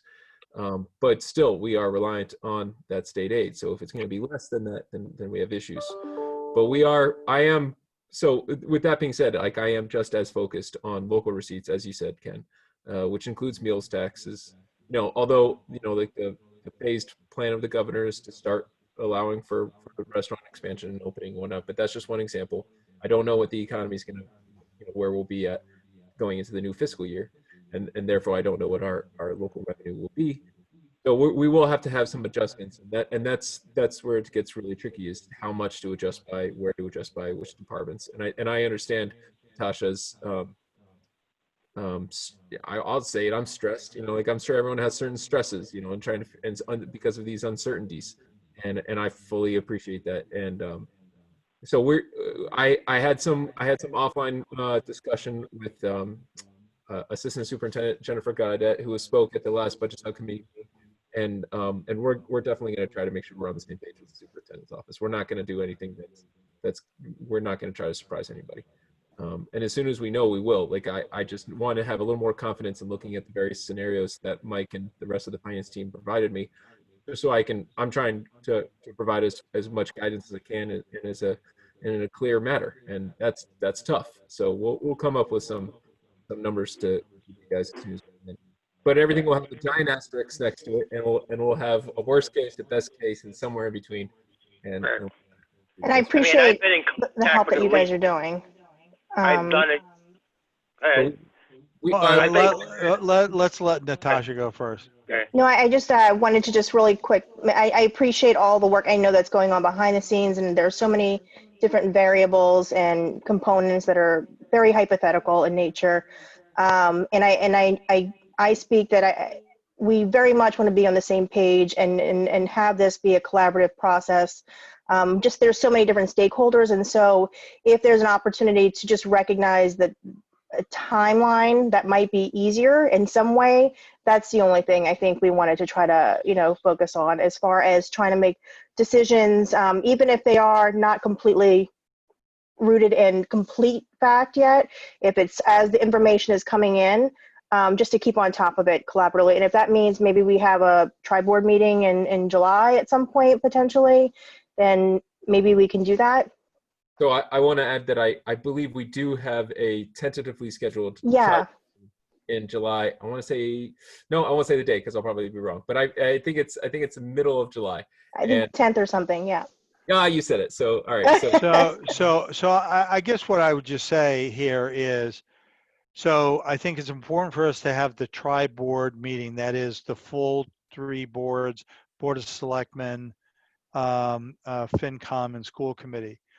But even behind that, behind the scenes and very active behind the scenes, you have the the school committee has 2 rep. We have the budget subcommittee with 2 reps from the school committee, FinCom, and Board of Selectmen, along with the town administrator and the finance director, and very active participation with the superintendent and the school budget manager, so business manager.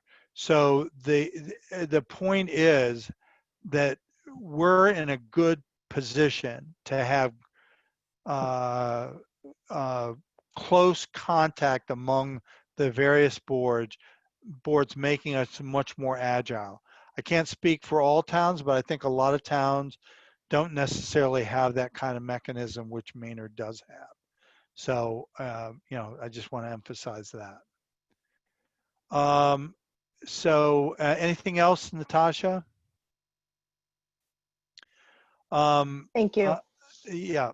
So any other, I just want to go through any other commentary or any other questions, because otherwise I'm going to go ahead and take a roll call vote to close the public hearing on the warrant articles, although we have other agenda items that we'll be continuing on with. Okay, seeing none. So I make a motion that we close the public hearing. Do I have a second? This is Peter. I second. Okay, so Peter is seconded. Okay, so I'll do a roll call vote. Tom, I believe Tom's still not here. So Alana? Yes. Peter? Yes. Bob? Yes. PJ? Yes. Jill? Yes. And I also vote aye, so that's 6-0 to close the public hearing. Thank you, ladies and gentlemen. We're going to continue on with our agenda, so you are certainly welcome to stay. So the next next agenda item for us is the Article 13 recommendation. Article 13 recommendation. So that is the Finance Committee's recommendation on Article 13. So first off, I guess the question is, as Bob brought out earlier in the meeting, we have our public hearing on the budget next week. So there is probably, we could either go forward with a recommendation now, have it printed up, included in the packets for town meeting voters. I'm not sure how much of our picture is going to change between now and next week. Okay. So one option would be to go ahead and close on a wording of a recommendation at this evening's meeting, get that finalized and get that in for printing. The other alternative was to go ahead and say, we're going to hold off on the recommendation. and let's do the recommendation at next week's meeting, which would allow us to take into account any commentary, any discussion. Obviously, it also gives us another week to finalize our specific comments. I don't have a strong feeling either way, but what I would say is if we're going to get the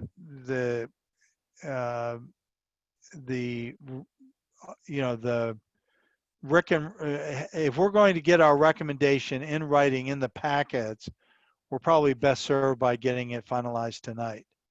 I'm not sure what the logistics would be if we didn't finalize it until next Monday. I guess it would be me sitting there stuffing the packets between next Monday night and town meeting night.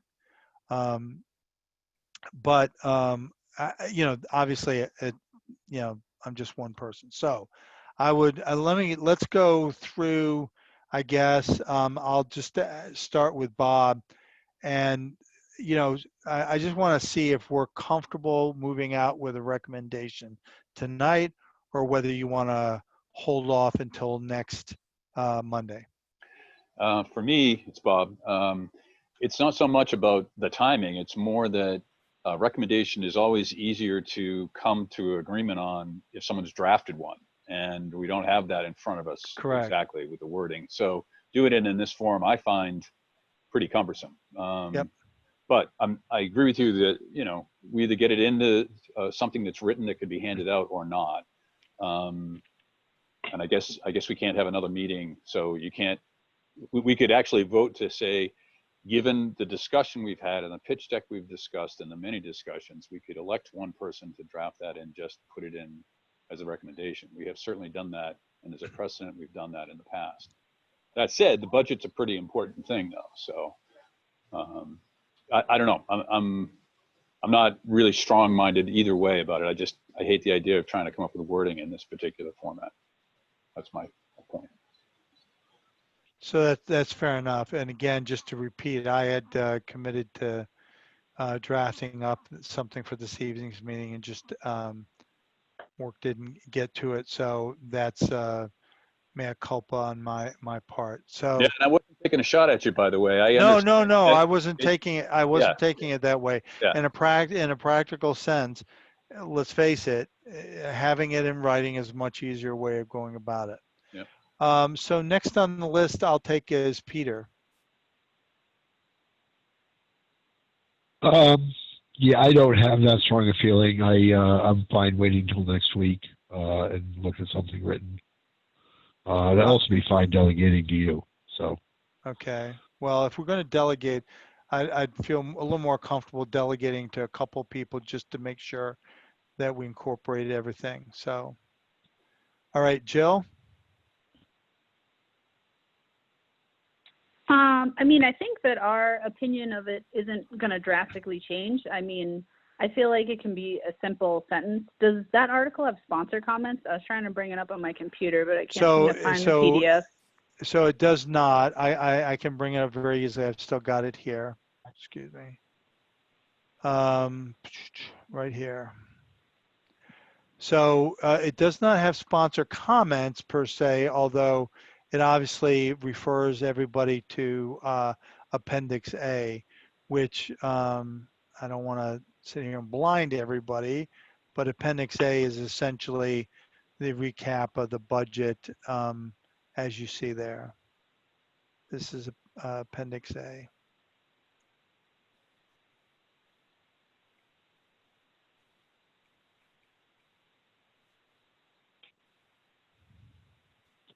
Actually, with the the comment, we had some issue with the way the wording for the sponsor, whatever it says there, comments. Greg, you were going to change something in there to make sure that we were not saying we were voting on only the bottom line. Did that get changed? I never looked. So it did not get changed. I believe that he had said that is the wording that had gone forward from town council. So Greg, if you want to add in on that. Yeah, that's right. And so the breakdown And I admit I wasn't even sure how the history to it, but so Mike can definitely speak to it. But as you all know better than I, the breakdown is the 9 functions of government as a description of the overall budget. So you're approving the bottom line budget, the single raise and appropriation of 44 million, as described for explanation purposes above, and then with further explanation below. But I'd have to defer to Mike. Mike, what is the legal obligation to either stay within those 9 functions? Because I think this is the question that the finance can be provided, proposed. Is what is the legal obligation to either stay within those 9 functions or within the further detail as shown in Appendix A? For example, we have to have approval to do budget transfers. So what? Right. So what's happened historically is that historically the way the budget used to be is they used to do it by department. By doing it by department, what happens is you're absolutely restricted. It means anytime you have a shortfall, you have to do a reserve fund. Then, correct me if I'm wrong, at some point, somebody made the decision that besides the school, everything was going to be bottom line. Am I correct? Yes, you are correct. So the decision was then made, rather than go back to the old way and really, having to do a reserve fund every time we turned around, the decision was made to do what we've done in the past, the town, have it by department, but to do it by function, because by doing it by function then, it gives you the flexibility that at any point in time, other than snow and ice, you don't have to do a reserve fund all the time. So basically what that appendix is doing is saying, when you're voting for general government, this is how it's made up. So somebody can challenge it at town meeting, there's no question, and say, well, what is this and why is that? And they can, do whatever they want. So they can challenge it by giving them the detail. But by voting it by function, it gives the FinCom and everybody the flexibility to not always have to do a reserve fund every single time somebody is short in their budget. So, makes sense to everybody? I mean, historically, because the one thing I found out, believe it or not, from 1997 to 2012, if you notice how the budget, we compare it to the year before, from 1997 to 2012, there isn't one year where the prior year budget agrees to the prior year. So for 15 years, no one even checked to see about the numbers. So what we're doing now is basically much better than how it was done before. It's accurate. Everything always agrees. I mean, I don't think anybody really wants to go back to the old way and vote every single budget of every department. I don't think that's what anybody's suggesting. I think what the idea is it's not every single line item, but it's also not just one big budget that anything can do, because otherwise there'd be no need for reserve fund transfers. Right. If we did the other way, and this way gives everybody the flexibility to do a reserve fund or to do it as a budget transfer in May versus doing it, by, the way it used to be done. Yeah, so this wording right here, where it says is non-binding except to the single raise and appropriation vote of 44 million. That's not correct. It's these 9 items here, because I agree. And actually, I mean, I agree. So you really those 9 lines. I proposed to town council as well, but she was hesitant to. I mean, not hesitant. She advised against changing the wording because she felt like it would be restrictive beyond, it would go back to this sort of like restrictive language that Mike is referring to. But it's meant to be restrictive to those categories so that, we do not expend more in public safety than that amount without a lot of discussion. And Peter, correct me if I'm wrong, Peter was really the architect of going away from the one bottom line number to these categories, and we worked really hard to get to them. But they're not just window dressing. They're really supposed to be they're supposed to be restrictive. Absolutely. Yeah.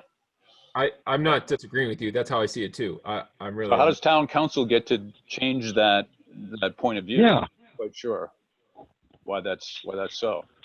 Because I trust their advice when it comes to the wording of the sponsor comments. It is only the sponsor comments. I mean, it is not even like legally binding. It's just comments. So if the finance committee wishes to provide a more defined description, so be it. I at the time I felt like further sponsor comments.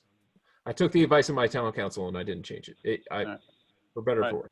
I'd like to actually have a conversation about that, perhaps before next meeting, so that we could decide, do we want to clarify that? And are we going to be, I don't want to be opposed to town council or anybody else. This is the way it was intended when we went to these 8 categories plus reserve fund.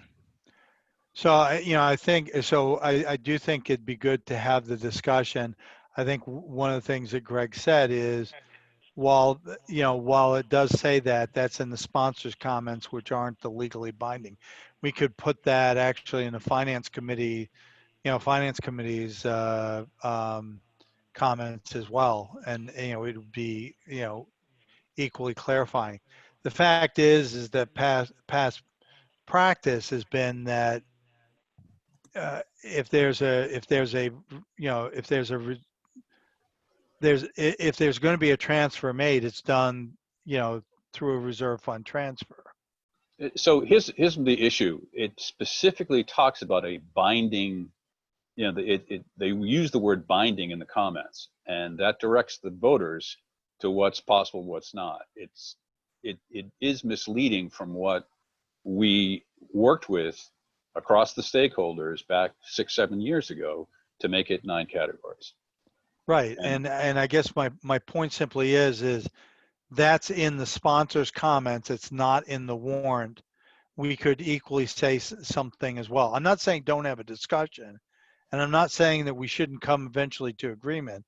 And I guess I would, say furthermore that this is something that we talked about this time last year, and here we are still talking about this language. And I think, if we're going to continue to use that language in the sponsors' comments, it is, to Bob's point, likely to be confusing. Exactly. So if you want to make the point, I guess that the sponsor comment is not legally binding because it's not part of the warrant article, I suppose that's true. But it's also true that it can be confusing, and I don't want to go through a point here where we've got competing, sponsor comment says this and finance committee says comments say this, and then people are sitting there going, well, what's the reality? So wait, Mike, can you clarify for the procedures of a budget transfer? Because budget transfers can only be done in May. Reserve funds can be done anytime. Well, so I think what he's saying is the budget transfer. What's the legal mechanism there for a budget transfer? In other words, if you're going to take something from public safety, you were going to sit there and take something from public safety and move it to to education. You would have to vote. Board of Selectmen and FinCom would have to vote, and normally what you've been doing is voting, in the middle of July. So basically, all you're doing, it's like doing a reserve fund, but you don't have to go through that process. The state allows you, as of May 15th, to say, hey, you don't need to do a reserve fund. You can do it this way. So it's the same thing as a reserve fund, but it's just a different mechanism for doing it. That's all it really is. So I guess the point is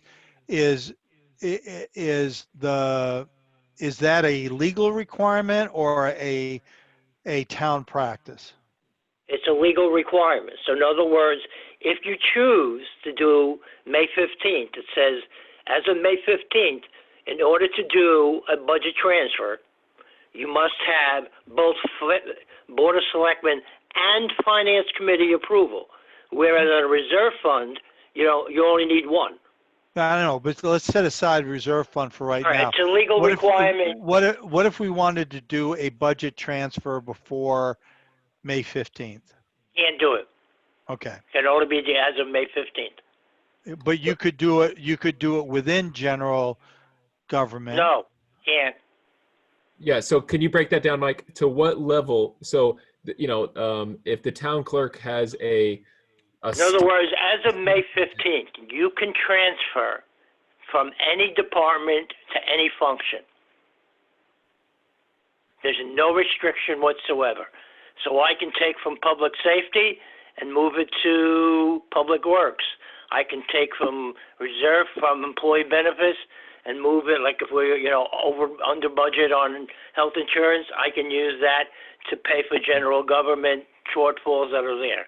How about Mike? How about within general government? Yes, I can do it. I would have to do it as a budget transfer, even within general government. Okay, so it must be broken down according to the descriptions in Appendix A. So Right. Okay, so like if whatever the description is, whatever the facilities upkeep or whatever for the library, that we can't then transfer that without approval of the Board of Selectmen and Finance Committee to library materials. Because those are two different. Is that correct, Mike? Yeah, I mean, we could, in all honesty, yeah, could you do it, what you just said, Ken? But it's not something that's considered recommended practice. Yes, you could get away without doing it. You could conceivably, at the end of the year, say, well, we voted it by general government, so, we really don't have to do it. But general practice has been, not just for Maynard, but for every town, if you do a budget transfer, to do it the way we're doing it. It's just sort of, it's cleaner that way, Right.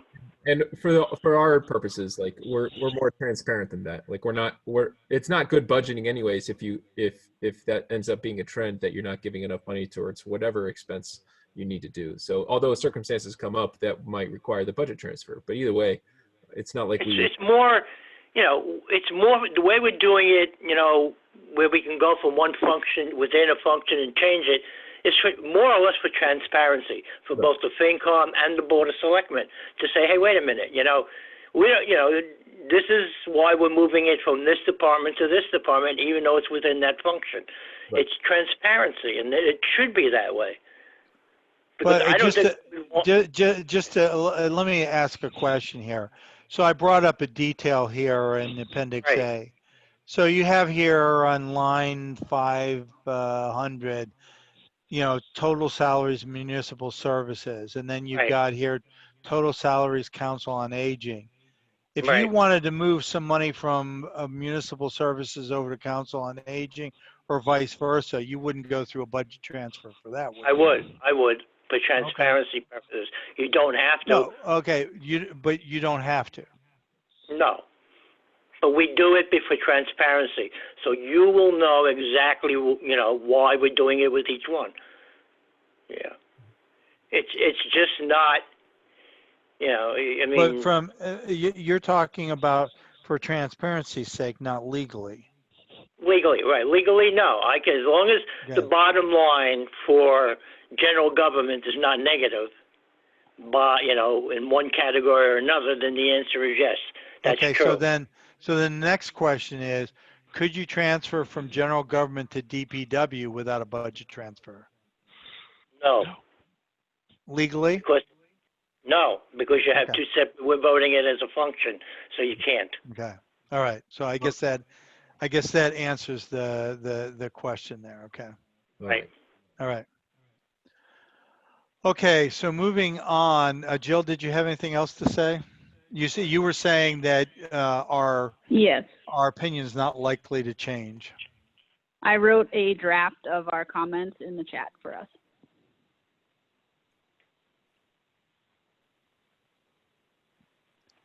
Dang.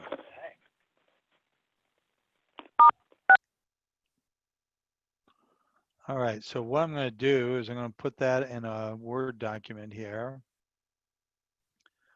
So feel free to get out your red pens, everybody. I figured it'd be easier if we have something to start from. You're my hero, Jill. Nice job.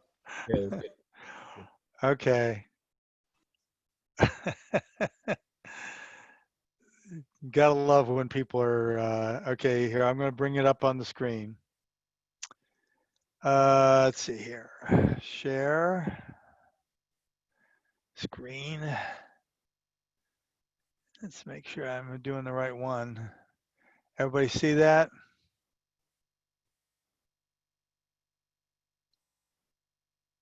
Yeah, I can see it. Yep, I see it. All right.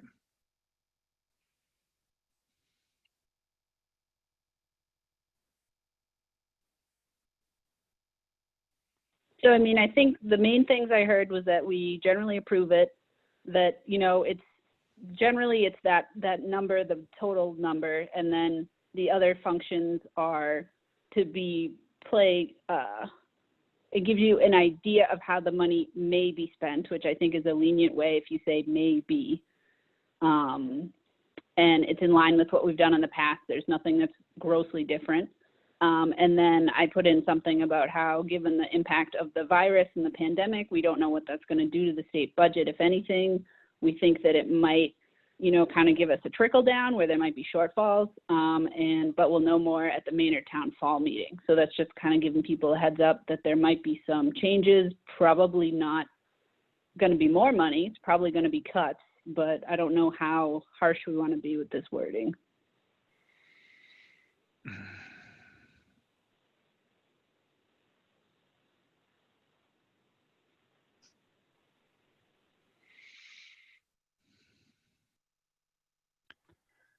Should we add a sentence after, in the first paragraph, the may be spent? Should we say something that should monies need to be transferred between these 9, it requires a vote by the BOS and the FinCom? Or is that too much? Well, I think that's a detail that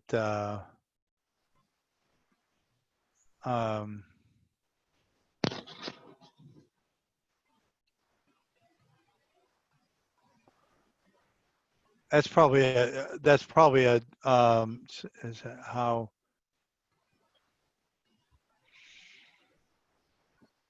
okay.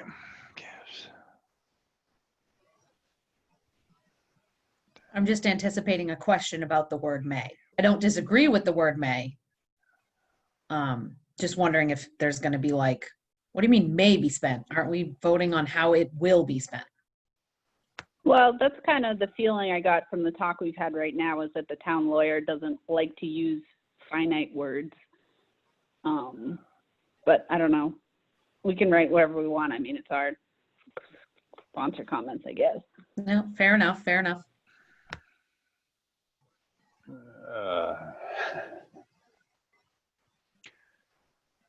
Can I just ask, this is Bob, Peter, I think we've lost the thread here. I listened carefully, I think, to Mike Guzzo's comments about budget transfers. I'm still struggling with either we're being explicit about this is the budget and here are the boundaries, or we're saying we have very, very fluid boundaries in terms of how this money can be spent. And I honestly am confused at the moment about what we're trying to say here. We certainly aren't only trying to align with what the town council said. We're trying to make sure we're in agreement about what those categories mean to us, as opposed to the final number of 44.9 million. Peter, yeah, I would take out the word may, and I would take out the word proposed. And where's the proposed? The proposed breakdown. That's the budget we're voting on. It's not a proposed breakdown. It is the breakdown. Yeah, I agree. Line items have force of law. And I agree. Instead of may, you just say is to be spent, right? Or is it already? Yes, exactly. Yep. Hey, give me 1 second to catch up with you all. Sorry, I got multiple windows here open. Yeah, sorry. No, okay. I just wanted to say that to Peter and Jill, that is to be spent this way. There is an asterisk related to it. I'm sorry, I'm getting off a lot of feedback here. I don't know why. That the second paragraph addresses that if we can maintain that budget, we would, but we are alerting people in the second paragraph that they may be cuts that would make us change this. But this is what you're voting on. This is the budget breakdown we are asking you to approve. Yep. And the boundaries are real in terms of the difference between DPW and general government and schools. We're certainly not going to do budget transfers from schools to general government. There's no question about that, right? And it should be the same way with all of these categories. That would be an extreme change to how we've been operating.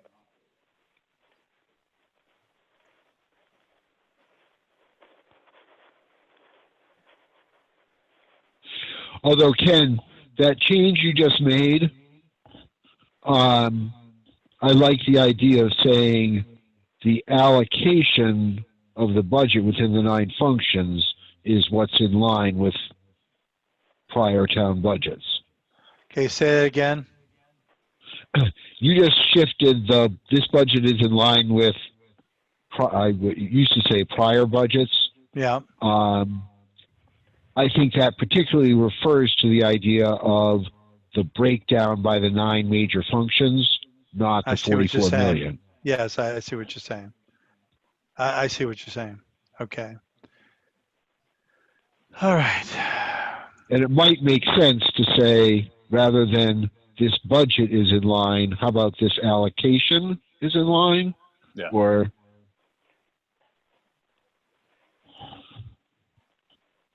and then I think you need something about prior town budgets. Yeah.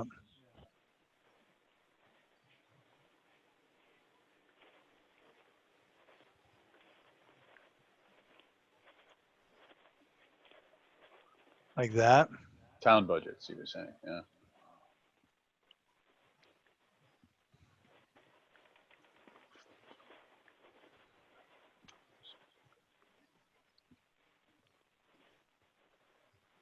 The only other thing I would say, based on Natasha's feedback tonight, which I value highly, is that we will be working, there should be some statement that we're not waiting to fall to make these decisions. We may make some of those even earlier. So I don't know how to say that succinctly, but.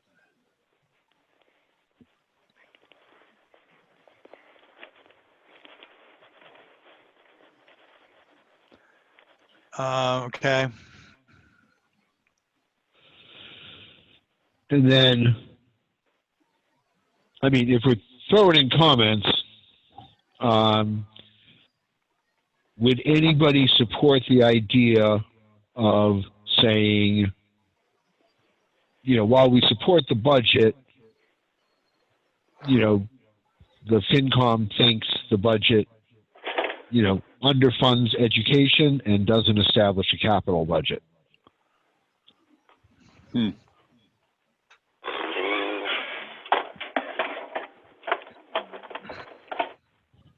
What's the verb here? Town Budget Subcommittee will continue to assess. Monitor and assess state and local aid and other impacts on this budget.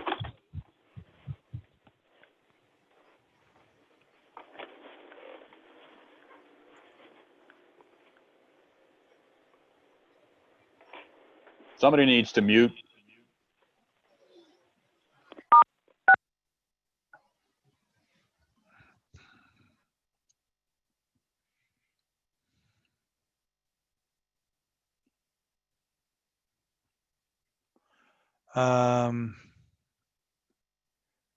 Okay, this needs to go up farther up here. Okay.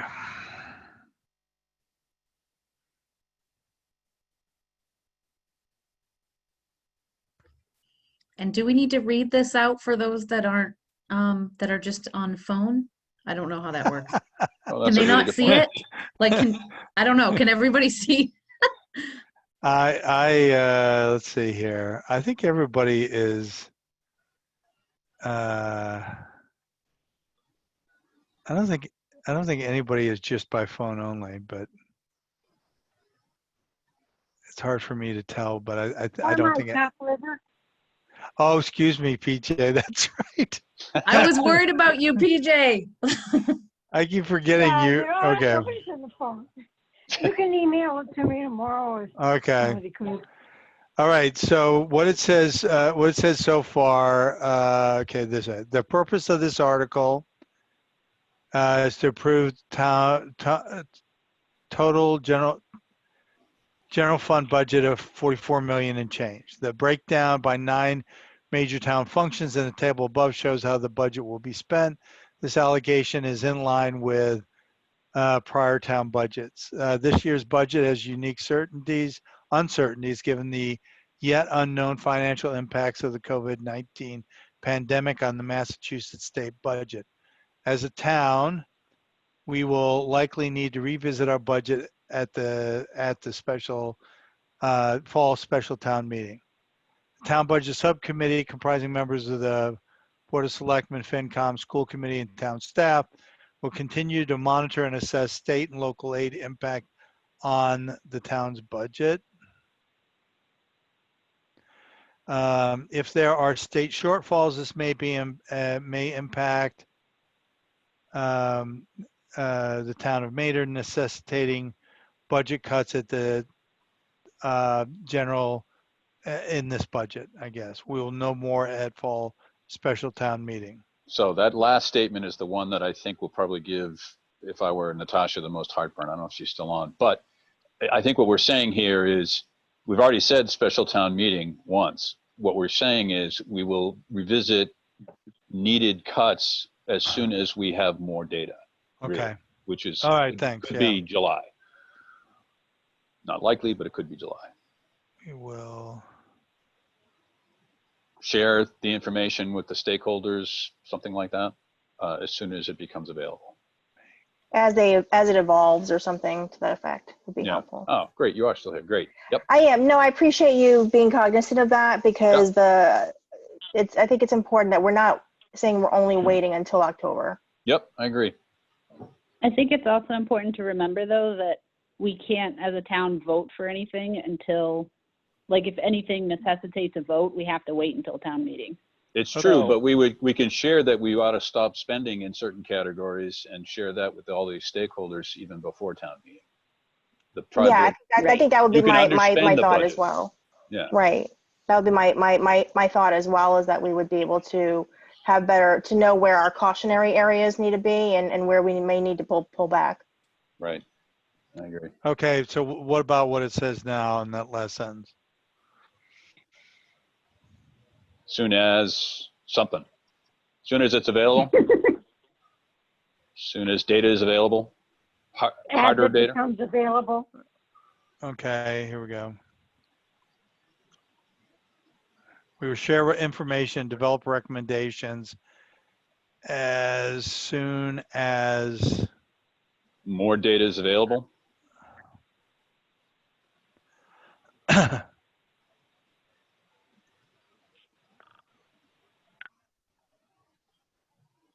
That's close. I don't know if it's exactly right, but it's sure close to what we're trying to do. What do you think, Jill? Did we trash it, or is that close to in your mind too? No, I think it's close. I mean, I would say I'd probably recommend spelling out Board of Selectmen, FinCom. Oh yeah. I just yeah. So one thing we didn't add article was the suggestion that that Peter had about underfunding education and capital. And I think my 2 cents, Peter, is I'm not sure this is the place to do that. Maybe there's no other place, but how strong do you feel about that? Not that strongly. Yeah. I mean, I think it survived in the pitch deck. Pitch deck thing. It did, yeah. So yeah. We'd at least be talking about that at next week's budget public hearing. I'm not sure what we decided about that information, at the actual town meeting. I don't quite follow that.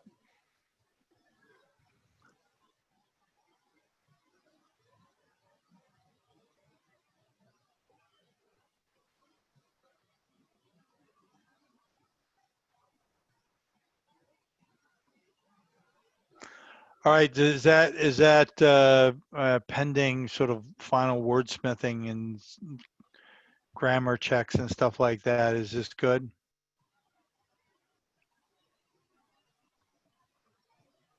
I'd give it a thumbs up. All right. I'm gonna. Yeah, I'm good. So I heard Bob is okay. Peter's good. Peter's okay. There is Jill? a comment, Lydia has a comment in the chat about maybe adding Capcom to that committee Is list. is Capcom? What do you mean committee list? On the subcommittee, list. Is Capcom part of the budget subcommittee? they're not, but they're certainly They're invited participating occasionally. members. Yeah, yeah, exactly. I think it's a good idea. And that's a softer way of saying the same thing, that we need their representation on this for protecting the future. Good catch, Lydia. Yeah, Lydia, thank you.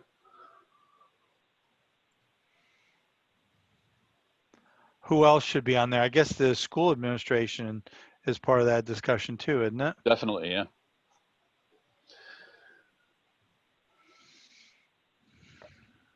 I'll add them in. Who participates from the school administration? Jennifer, okay, certainly not every time, but often. And at least since we've been doing these Zoom calls, Brian and Mary Jane have. Okay. In fact, also the new business person, I forget her name now.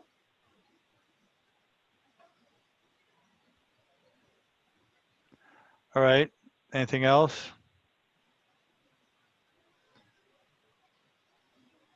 All right. Let's see. Okay. Lana. Yes, And good. Pete and PJ. Any? Do you want me to read it off again, PJ? No, that's okay. I'll send it to you. Okay. I'll send you an early draft. Like I said, I may. I get to work around 3:30, so I'll be able to read it early. Okay. Give me 1 second, folks.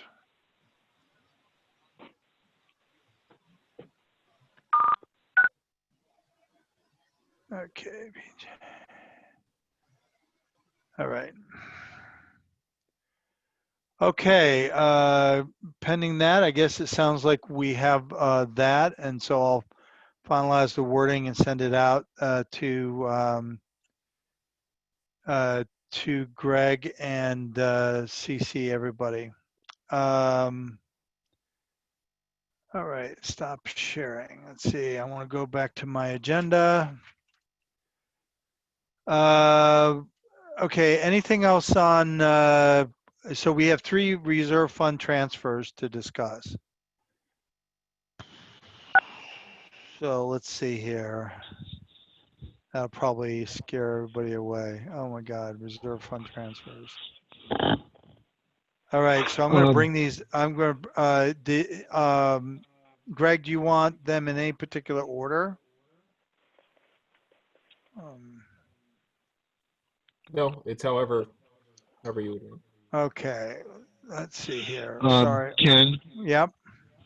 Sorry, I didn't get the email that included the reserve fund transfers.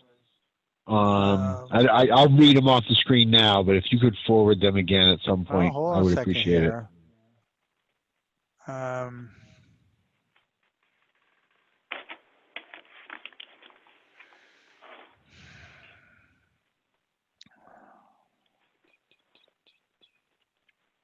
They're also on the May 20th Board of Selectmen meeting. No, let me just, I got it right here because I already had it up. Peter, let me make sure I send it to the right email address. Hey, Ken, just Glenn Koenig is basically put a question in. I'm not sure I understand exactly the question that we missed relative to the Town of Maynard General Expense Fund. Okay, hold on 1 second, please. Yeah. Peter, give me 1 second here. Oh yeah, Peter, I sent it to your, okay, sorry, wrong address. Peter, yep, sure enough. Sorry about that. Sent to your town email address. All right, thank you. Okay, so it should be to you here. Okay. All right, Glenn, cuts at, yes. Thank you.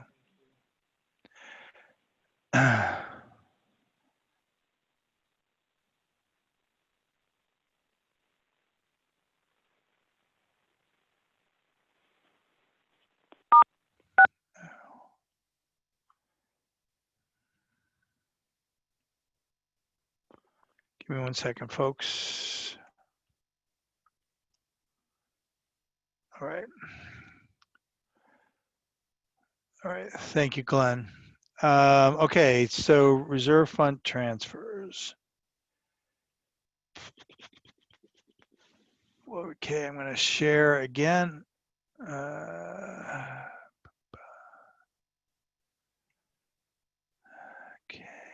let's see. Oh, that's the wrong one.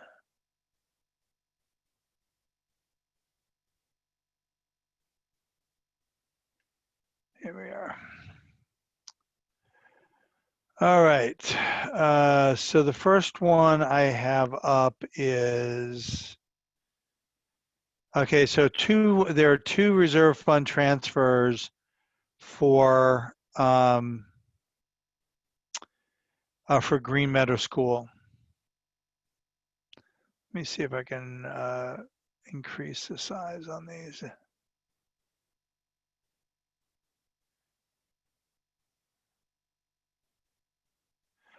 Okay, so Greg, or do you or Mike, are you or Mike going to explain these? I can go ahead and then Mike can fill in. So Yeah. for the one you're looking at now, which is you're painting the classrooms.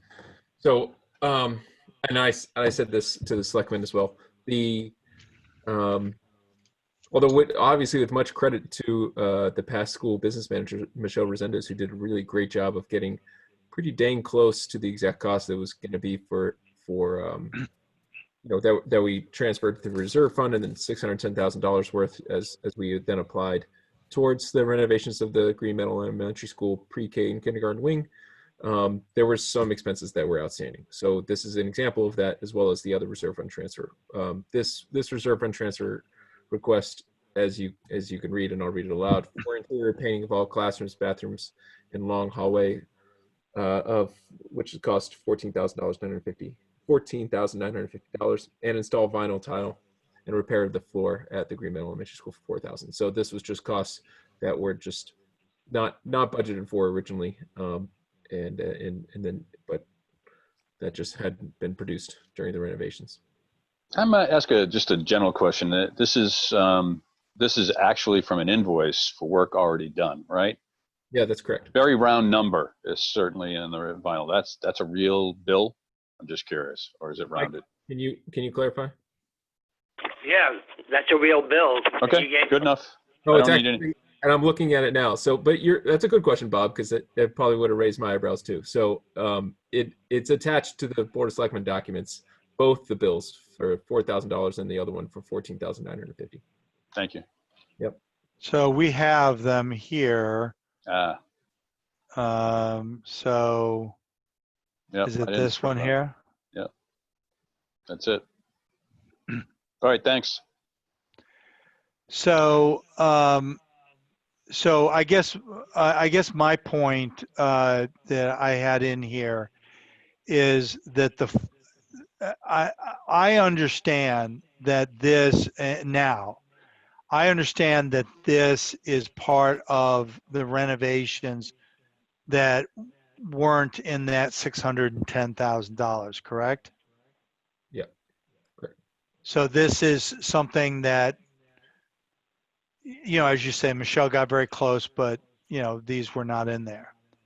Yeah. My point, I guess, is that in this form, it says this expenditure is extraordinary and unforeseen for the following reason. Okay. this reason does not say why it's extraordinary unforeseen. So I'm not asking for this form to be redone. Yeah. I'm just saying in the future, there ought to be something in there. So if somebody later on goes, well, how come this was unforeseen? Right. There's something in there that says, oh, this was part of that renovation Right. that was extraordinary or unforeseen. Fair point. It wasn't done until after the fact. That's what he's. I get that, but the point is this explanation explains what it is. It Right. doesn't explain why it was extraordinary and unforeseen. Right. Okay. And obviously you're providing this explanation now verbally. Yeah. I'm just saying in the future, it would be nice to have that written in here so that if somebody came 2 or 3 years later and said, well, what is this expenditure for? They would know why. That was my only comment on this. Oh, that's good. Makes sense. So. Can I ask And a then, question? Oh, this is Alana. Go ahead. I'll wait. Thanks. Alana, go ahead. Was it extraordinary and unforeseen because we didn't know we were going to have to paint all the classrooms, or was it just above the 650 we had? Probably both. I mean, this has been a while since I did these walkthroughs, but a couple of people who are on this call were there. So as we were going through, and we would get updates with Bill Goddard, which is what the other reserve fund transfer bill is about. So, things would come up just like any construction project, or you watch any HGTV show and you can find out how much their budget didn't cover all the costs as they started taking down walls. So, and so it was a little bit of both, right? Michelle Resendez, and working with Aaron McCloskey at the time, and did a pretty good job, I would say, of getting pretty dang close to what the costs were going to be for that reserve fund transfer request that they did. But in the course of the construction itself, a couple of things came up.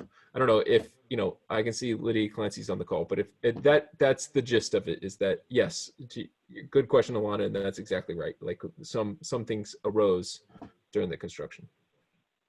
And if I could, Ken, this is Bob, for Alana, in the context of a reserve fund transfer, this extraordinary and unforeseen from the standpoint of the budget of FY20. In other words, all of this stuff that we ended up doing for the 610 plus this, all was unforeseen because all that happened after we had approved yes. an FY20 Thank you, budget. Bob. Yep, no problem. Thank you. Good point. Sorry, Alana. Yeah, that's a good point. Yeah, and I would just clarify that the reserve fund transfers for expenditures that are extraordinary or unforeseen, not and. It doesn't have to be both, right? One or the other. But my point in this, and this is all sort of hindsight, is, as you know, many on this call will remember, this committee went through extraordinary steps to try to plan all these things out, and to make sure that we understood what the nature of these expenditures were, and to push back on certain expenditures that we didn't understand or didn't see the justification for, and to do that ahead of time so that those expenditures could be avoided if possible. Now, months after the fact, we're being brought forward, essentially, $50,000 worth of expenditures many months after the fact. So I just note that because, again, this committee went through a lot of trouble to try to, to have these things explained and assessed and vetted beforehand. So, all right. So and that was, go ahead. sorry, I have something, Ken. It's Peter. Which was part of my question is, why are we doing this now as opposed to last December? That was my choice, because I was hoping that maybe we could have done it maybe through some other means other than a reserve fund. But it's not possible.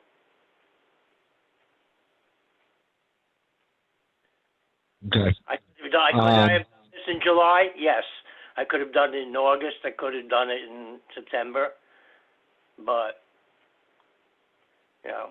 so so from that standpoint, yes, And then, I should have done it earlier.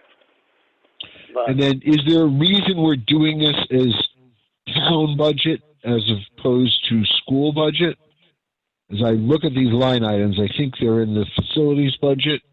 right, that was a choice And I think Greg made to pay it out of ours. I think. We must have just had it available. I don't, I can't speak to, I mean, so let's also give a little bit of history to why this and why the other reserve fund transfer is to a degree.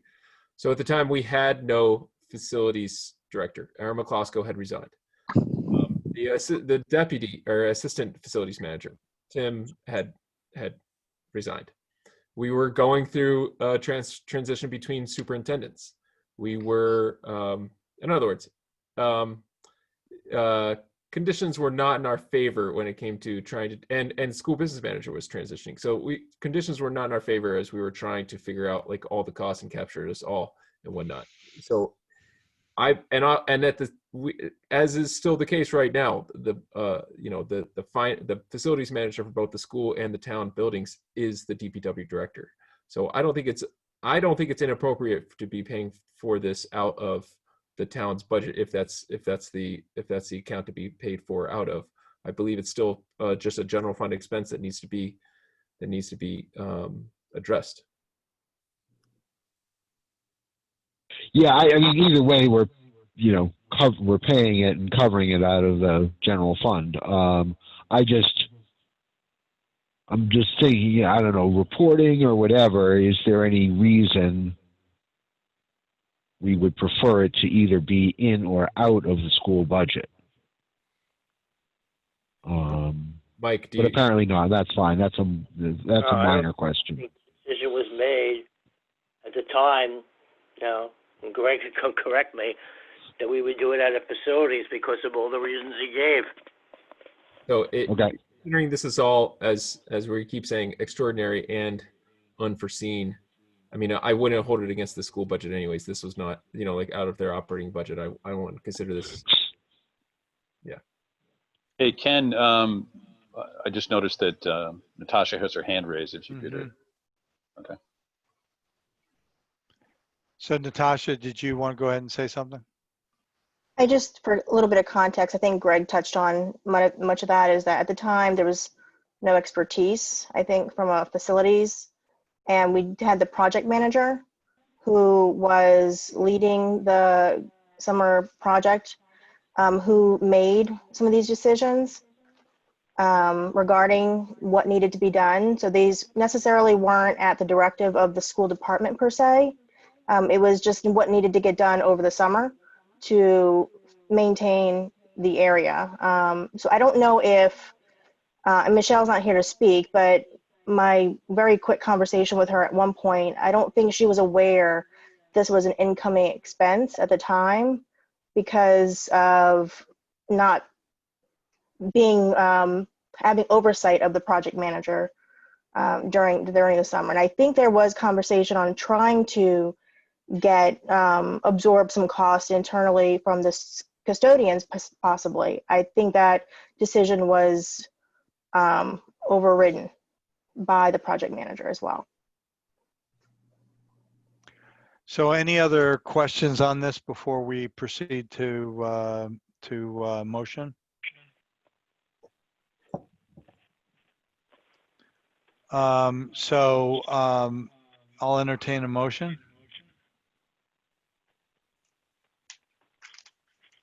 This is Bob. I'll make a motion to approve reserve fund transfer in the amount of $18,950 for the purposes stated. This is Peter, second. Okay, Bob's made a motion, Peter's seconded. Lana? Yes. Peter? Yes. Bob? Yes. PJ? Yes. Jill? Yes. And I also vote yes, so that's 6-0 to approve. Okay, the second reserve fund transfer.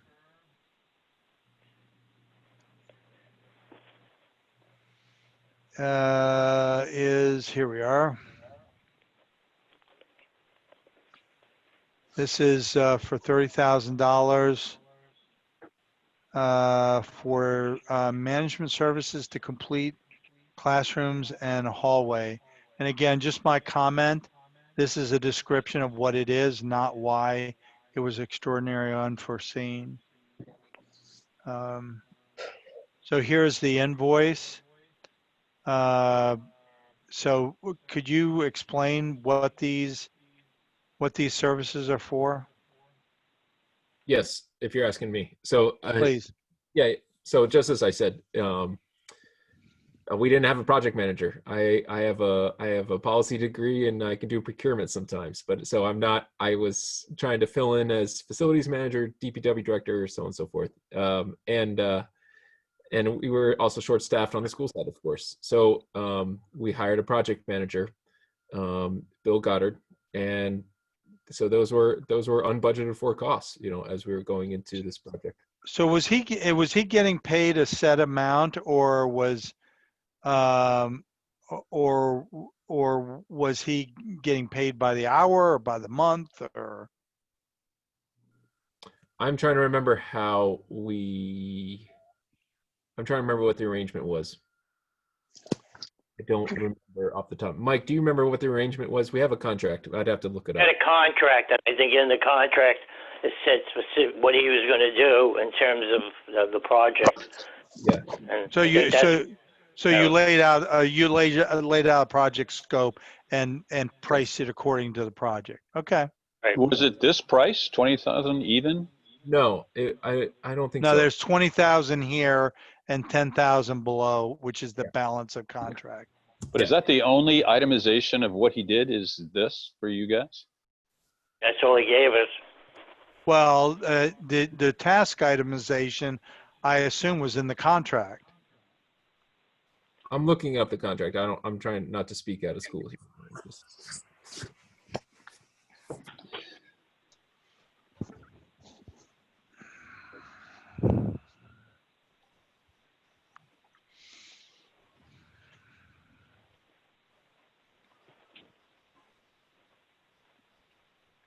I'm having a hard time finding the contract. Just a minute. Yeah. That's all right. We got a second. Okay. Was he in that spreadsheet that Michelle made with like all the breakdown of everything? Mike, do you remember? I don't think it was. I think this is something that was separate from that. And then I think the discussion was what Greg was saying is that this came up after the fact, and we realized that, in a perfect world, we probably would have included it in that 610, but I don't think this was known at the time. Yeah, I don't. So I found the contract. So it was the contract price was for not to exceed $30,000, and then there was a scope of services, which I'm trying to look up what the scope was, if I have that. 836 to 934. So anyways, $30,000 was the cost, and then if I recall, because this is pretty typical, as you can see, there's a separation between 20 grand and the 10 grand. We had the arrangement where 20 grand was for the initial services, and then 10 grand was for the completion. So are you referring to what was in the reserve fund transfer, or are you referring to the contract you have in front of you? I just read the contract. But so the reserve fund transfer, I don't recall if it was within, and I think it's a good question, but I don't recall what the original spreadsheet that Michelle had, because I don't think we would have, but maybe. But I know we found Bill Goddard after, a lot of that contract. I'm sorry, a lot of that spreadsheet that Michelle was making was based on advice from Tim. I'm having a brain fart. Who the past facilities manager, Tim. So anyway, so he was working with Michelle Resendez. They were coming up with all the different quotes and invoices and whatnot, and then she was keeping it. And the reason we hired Bill Goddard is because I didn't have Tim. So I can't imagine that Michelle would have had that on her. Watching.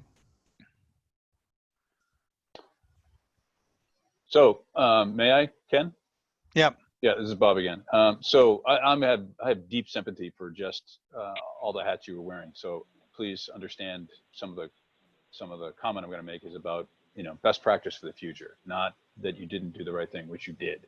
No problem. To get the work done under trying circumstances. That all said, I think the hard part for me, and if we were to explain a year from now how, why we did this, and this was known on July 19th, 2019, and here we are now looking at the reserve fund, maybe 2 weeks ago first seeing reserve fund transfer. I guess I'm just saying that when these kinds of things happen, and sometimes they will happen, they're extraordinary, but we probably ought to be doing something different than waiting to the end of the year in hopes that that we can find a way to do budget transfers or whatever else, Mike, you were thinking, which I fully respect. I really do. I'm just saying, knowing that we might someday have, more than we had, more requests for the 250,000 we have to offer, we should probably make these more known, even if you're hoping, saying this is a possible reserve fund transfer at any of the 20 meetings you have to attend with us. Give us a heads up about what that this might end up as a reserve fund transfer. I did. If you notice, I sent you a list way back when. Did you? A list of potential reserve funds, and it's on that list.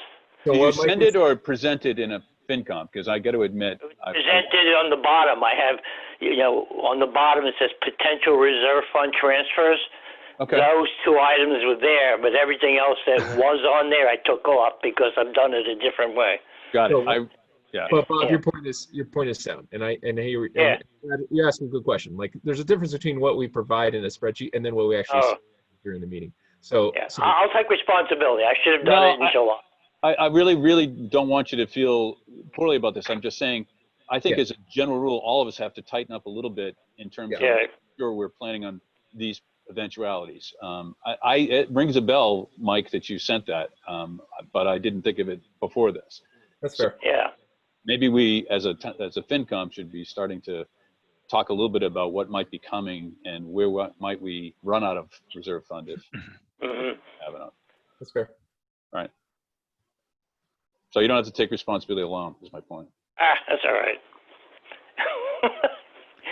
Any other questions from committee members? I have a quick question, just procedurally, just for my own knowledge. So this was like 8 months ago now, right? So he has not been paid yet. So this. No, he has. He has. Okay. Yeah. No, we pay within 30 days typically. So. Right. That's what I'm thinking. So this is why I'm. Yeah. So we have to pay it, Alana. So that's why I'm saying maybe we should be thinking and planning for it a little earlier than the end of the fiscal year, and maybe we should make it our policy to try to understand what's coming at us as a FinCom. Right. So my question is, if we were to vote this down, or if the BOS were to vote this reserve fund transfer down, what happens? Where was that money taken, and what happens? Yeah, so it depends. So in this case, it was taken out of the facilities account, which was already pointed out to earlier. So so if you spend more than what you budgeted for, that's a deficit. So deficit spending, the consequences, Department of Revenue Department of Revenue is going to want to see that you cover that deficit spending, and you cover it through free cash primarily. So which means any other expenses that you were, or any other budgets that you were under expending, right? So at the end of every fiscal year, you have a certain amount of money that you just didn't have to spend, right? There's resignations, there's change in plans, there's outlays, so to speak, that we just showed during the warrant article reviews. Through conservative budgeting, and then through the course of the year, trying to be a good fiscal responsibilities and try to get the best price for things or best cost of services. Most municipalities end up with a certain amount of free cash of unspent money. So we would get penalized for any outstanding bills, or basically any deficit above what we budgeted for by subtracting from that free cash. I see. Thank you for that, Greg. Is that pretty much right, Mike? Yeah. There's certain limits that they deal or places, in terms of what those, so it would probably, if you if we didn't cover it through a budget transfer, it is conceivable it would be deducted from free cash. Yes. Right. So in fairness to Mike, I went back and checked on his March 31st reserve fund transfer report. These are listed. So I should have done it earlier. I will take full responsibility. No. It's also something that probably, need to go further down. But, I vaguely remember this being listed under the potential. So, all right. Any other questions before I entertain a motion? So I'll entertain a motion. I'll move. Oh, go ahead. Go ahead. PJ will move. PJ moved. Second from Bob. And Bob seconds. Okay. Alana. Yes. Peter. Yes. Bob. Yes. PJ. Yes. Jill. Yes. And I also vote yes. So that's 6-0. All right. The third reserve fund transfer. All right. You want me to give the history?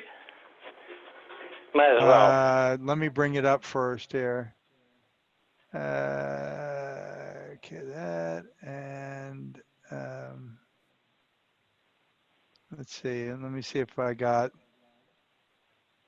I think I closed it out. Yeah, go ahead and start on there. I'm going to have to open it back up here. All right. Usually, sick leave buyback basically occurs when someone either leaves the town or when someone retires. The town's liability, I'm not even going to talk about the school's liability. The town, and this is something that Ken brought up. In 2008, the town's liability was about $1.3 million. We're now down to roughly $649,000. So in that time frame, we've never used the reserve fund except for last year. We've either done it within the budget, we've tried to encumber the funds, we've done it through budget transfers, but we've tried somehow in order to cover it. And this is, like for instance, in 2015, we created an article for $85,000, and we should have been putting money aside every year for it. And then when we did the fire department recently, we did it as an overlay reserve to cover that shortfall for, and all those other things having to do with retirement, sick leave buyback. Now, in this case, we had no idea. Nancy decided to retire. Didn't tell us ahead of time, because normally you can maybe encumber the funds, or you figure out some way to, other than a reserve fund, which is how we've tried to do it, and we've done it that way. Nancy didn't decide to retire and do that until probably 4 months prior to her retirement. So that it became, it was not planned for at all. So we didn't even have an opportunity to either do it to do it in, a different way. We do have, when Michelle, our previous town clerk, left, she also had buyback of 15, but we've decided we can cover that within their budget and pay for it or do it as a budget transfer. So in this particular case, in order to allow, if you chose tonight not to do it, I would put it in as a budget transfer. So it's a choice, it's totally unforeseen. We didn't know. Like, for instance, if we do know ahead of time, we try to plan for it. So I guess one of the questions I have is, so we're aware of these liabilities, you're saying? You're right, but there's not much you can do about it. You can't just put it in the corporate world. You could put it on the books. In the municipal world, you can't do it. You either have to use an encumbrance if you know it, if somehow for that department, or you have to do what we did twice, is go to town meeting, create an article. Like in 2015, we set aside $85,000, and then when we did the fire, it was like $60,000. So the best way to do it is that if you feel you're not going, the ideal perfect world, we should be putting aside, as part of this an article, just putting aside maybe $50,000 every year, so that would cover future, liabilities like this. Because the problem you have, you don't know when someone's going to retire. If you do, you try to figure out a way to do it. Because, we're going to be hit with a lot of retirements lately in the next few years, so.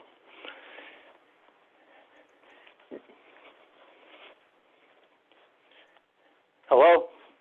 Yeah. Hello? No. No, I mean, I agree with you. We know this liability. I mean, it was 1.3 in 2008.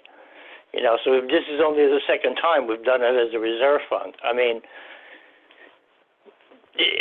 I'm not even going to go with the school's liability. They have a similar liability on this too. How they handle it, I have no idea. But I guess my question was one around sort of a more general practice of if the town has this liability of paying for a sick leave, then we must be able to determine what that liability is. And we if know so, what it is. Here, we and have to report it on the audit. So right now it's $649,000 for the town. So I'm sorry, it's how much? $649,000 as of 2019. So if right now, if everyone to retire or leave, we'd have to come up with $649,000. Which of course not everybody would retire at once, but exactly. We do know that there is some liability out there that we should be budgeting for. Right. I mean, it's hard to budget within within a normal budget because you don't know usually when someone's going to retire until 4 months. And where would we budget it, Ken? Where would we budget it? Yeah, I understand. I understand that. I mean, I don't know if you. I'm just saying, we can encumber, but the encumbrance only lasts 1 year till the end of the year, and it disappears. So there's really no ongoing way of doing it unless we start going to town meeting and putting money aside for it. That's the ideal way if we want to not do reserve funds or budget transfers or anything like that. That's the perfect way to do it. We tried it twice, and it worked, but we haven't done it since. So. No, I think Bob's point is a good point, which is how would you do it? And you would either do it the way we're currently doing it, which is sort of ad hoc, right? Or doing it, by setting up some sort of, stabilization fund type thing. So. Exactly. Yeah. Or do it as an article every, and then put aside X amount of dollars into it every year, which then would roll over, and then you would use it like we did. Like in 2015, we put in $85,000, and we were able over a period of 5 years to go back and forth and use that money. To me, so let me ask you this, Mike. Yeah. How do other towns and cities do it? A lot of other. I mean, when they do have sick leave buyback, they do it. They usually do what we're doing, like we do, or they will create an article, and they will periodically put money into it, and over a period of time it accumulates, and then when the time comes to use it, instead of doing it, saying, hey, let's do it as a reserve fund or a budget transfer, you can just charge it directly to that article. So that's you could the best way to do it. So you could set up some sort of stabilization type fund and put money in it, and there would be money in it that you'd be able to tap into. Exactly. Okay. All right. That would be the best way to do it. We tried it in 15. We tried it in 85, and we tried it again in I think 2 years ago. Well, but that answers my it question. doesn't seem to be a priority in some respects. So I don't know. That answers my question. Okay. All right. Any other questions before I ask for a motion? So I'll take a motion. Bob, here, I'll make a motion that we approve reserve fund transfer in the amount of $28,510 for sick leave buyback for the fire department. Is there a second? Alana, I'll second. Alana seconds. Bob has made the motion. Alana? Yes. Peter, Yes. Bob, Yeah. PJ, Yes. Jill, Yes. and I also vote yes, so 6-0 yes. Thank you. Thanks for those explanations. It was informative. I appreciate that. I mean, I have a history. Believe it or not, I did it. I think the year after 14, and I've kept it up since, and trying to see how we've done it in the past and everything. I mean, it's the school has a certain reliability, but it's much larger than ours. So I don't know how they do it, but I think it's something as you go forward, we're going to have to really start looking at, because there will be retirements in the next few years. Okay. So, but and by the way, this will be your last reserve fund. There will be no others. None others? No, everything else is going to be done via a budget transfer. So we'll try to. So come July, maybe if you have a July meeting in July like last year, you'll have the budget transfers well before that. So I'm working on them in the next few weeks. Okay. All right. So this will be the last one you'll see, unless something comes up, which I hope not.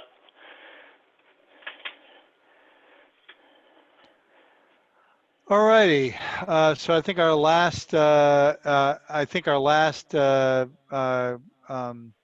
agenda item is to talk about communication at town budget. I think we've already covered this, but are there any other comments about sort of communication plans or anything? Well, I mean, just ask this, Ken. We're talking about a full meeting, or at least public hearing dedicated to the budget. Other than the pitch deck, what is your plan, or what do you think we should be presenting in that public hearing? I think it's the pitch deck, and I think it's it's a public hearing. So we're required to do a public hearing. We'll take a public hearing on any comments, and typically we've done it as part of sort of the warrant articles, and that's fine. So I don't plan on making it any bigger than what it needs to be. I mean, we're at that point, we're the Monday before town meeting, so.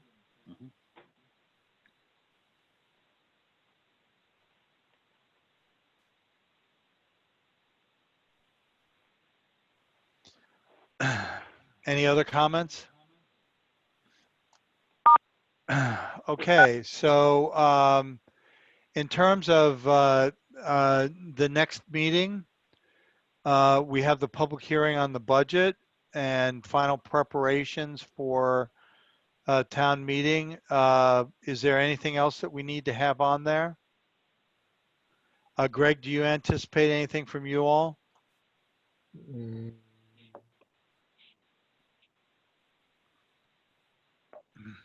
No. Looks like no. Okay, no is an okay answer. Okay. I mean, it is possible that somebody will ask for detail from the appendix, and I assume that you and Mike will be there to talk about specific line items, at least on the town side. Yeah, and the department will be there. And department heads will be there too. Excellent. And will we have folks from the school committee in attendance for questions on the school budget? Lydia and Natasha? Yeah, I plan to be here, Natasha. Okay. Yes. Thank you. Although I have logistically, I don't know if we have a better understanding of how many participants you need and what our role exactly is going to be there. Yeah, so that's a great point. I mean, this is a public hearing, just like this evening. It's charter mandated to allow people to ask questions about, today's was about the warrant article. There's also a requirement to do it on the budget. We had separated out the two just, to allow for greater comment. And so in terms of numbers, there may be a question about the town budget. Frankly, based on this evening's questions, I'm guessing that we'll go through and will be done fairly quickly. Of course, I probably just jinxed us, but Thanks.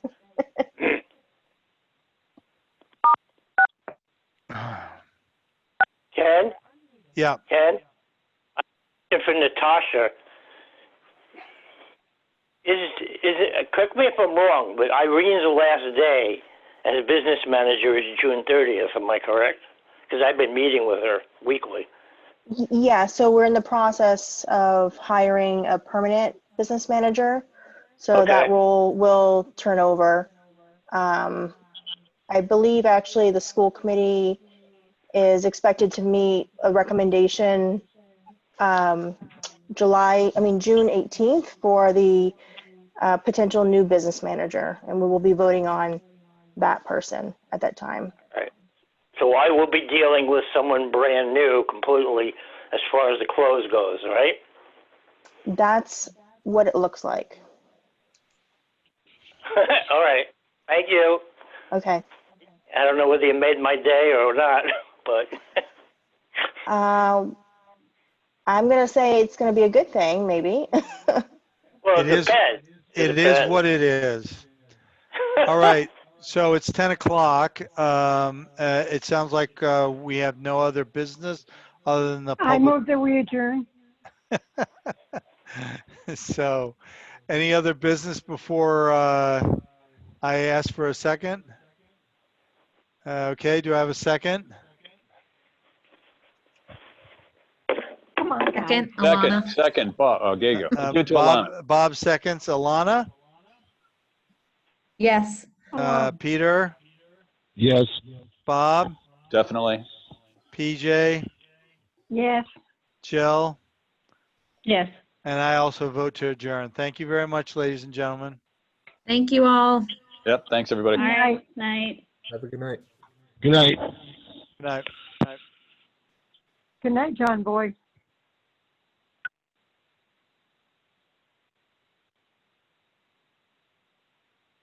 Oh, I just hung up. Okay, good.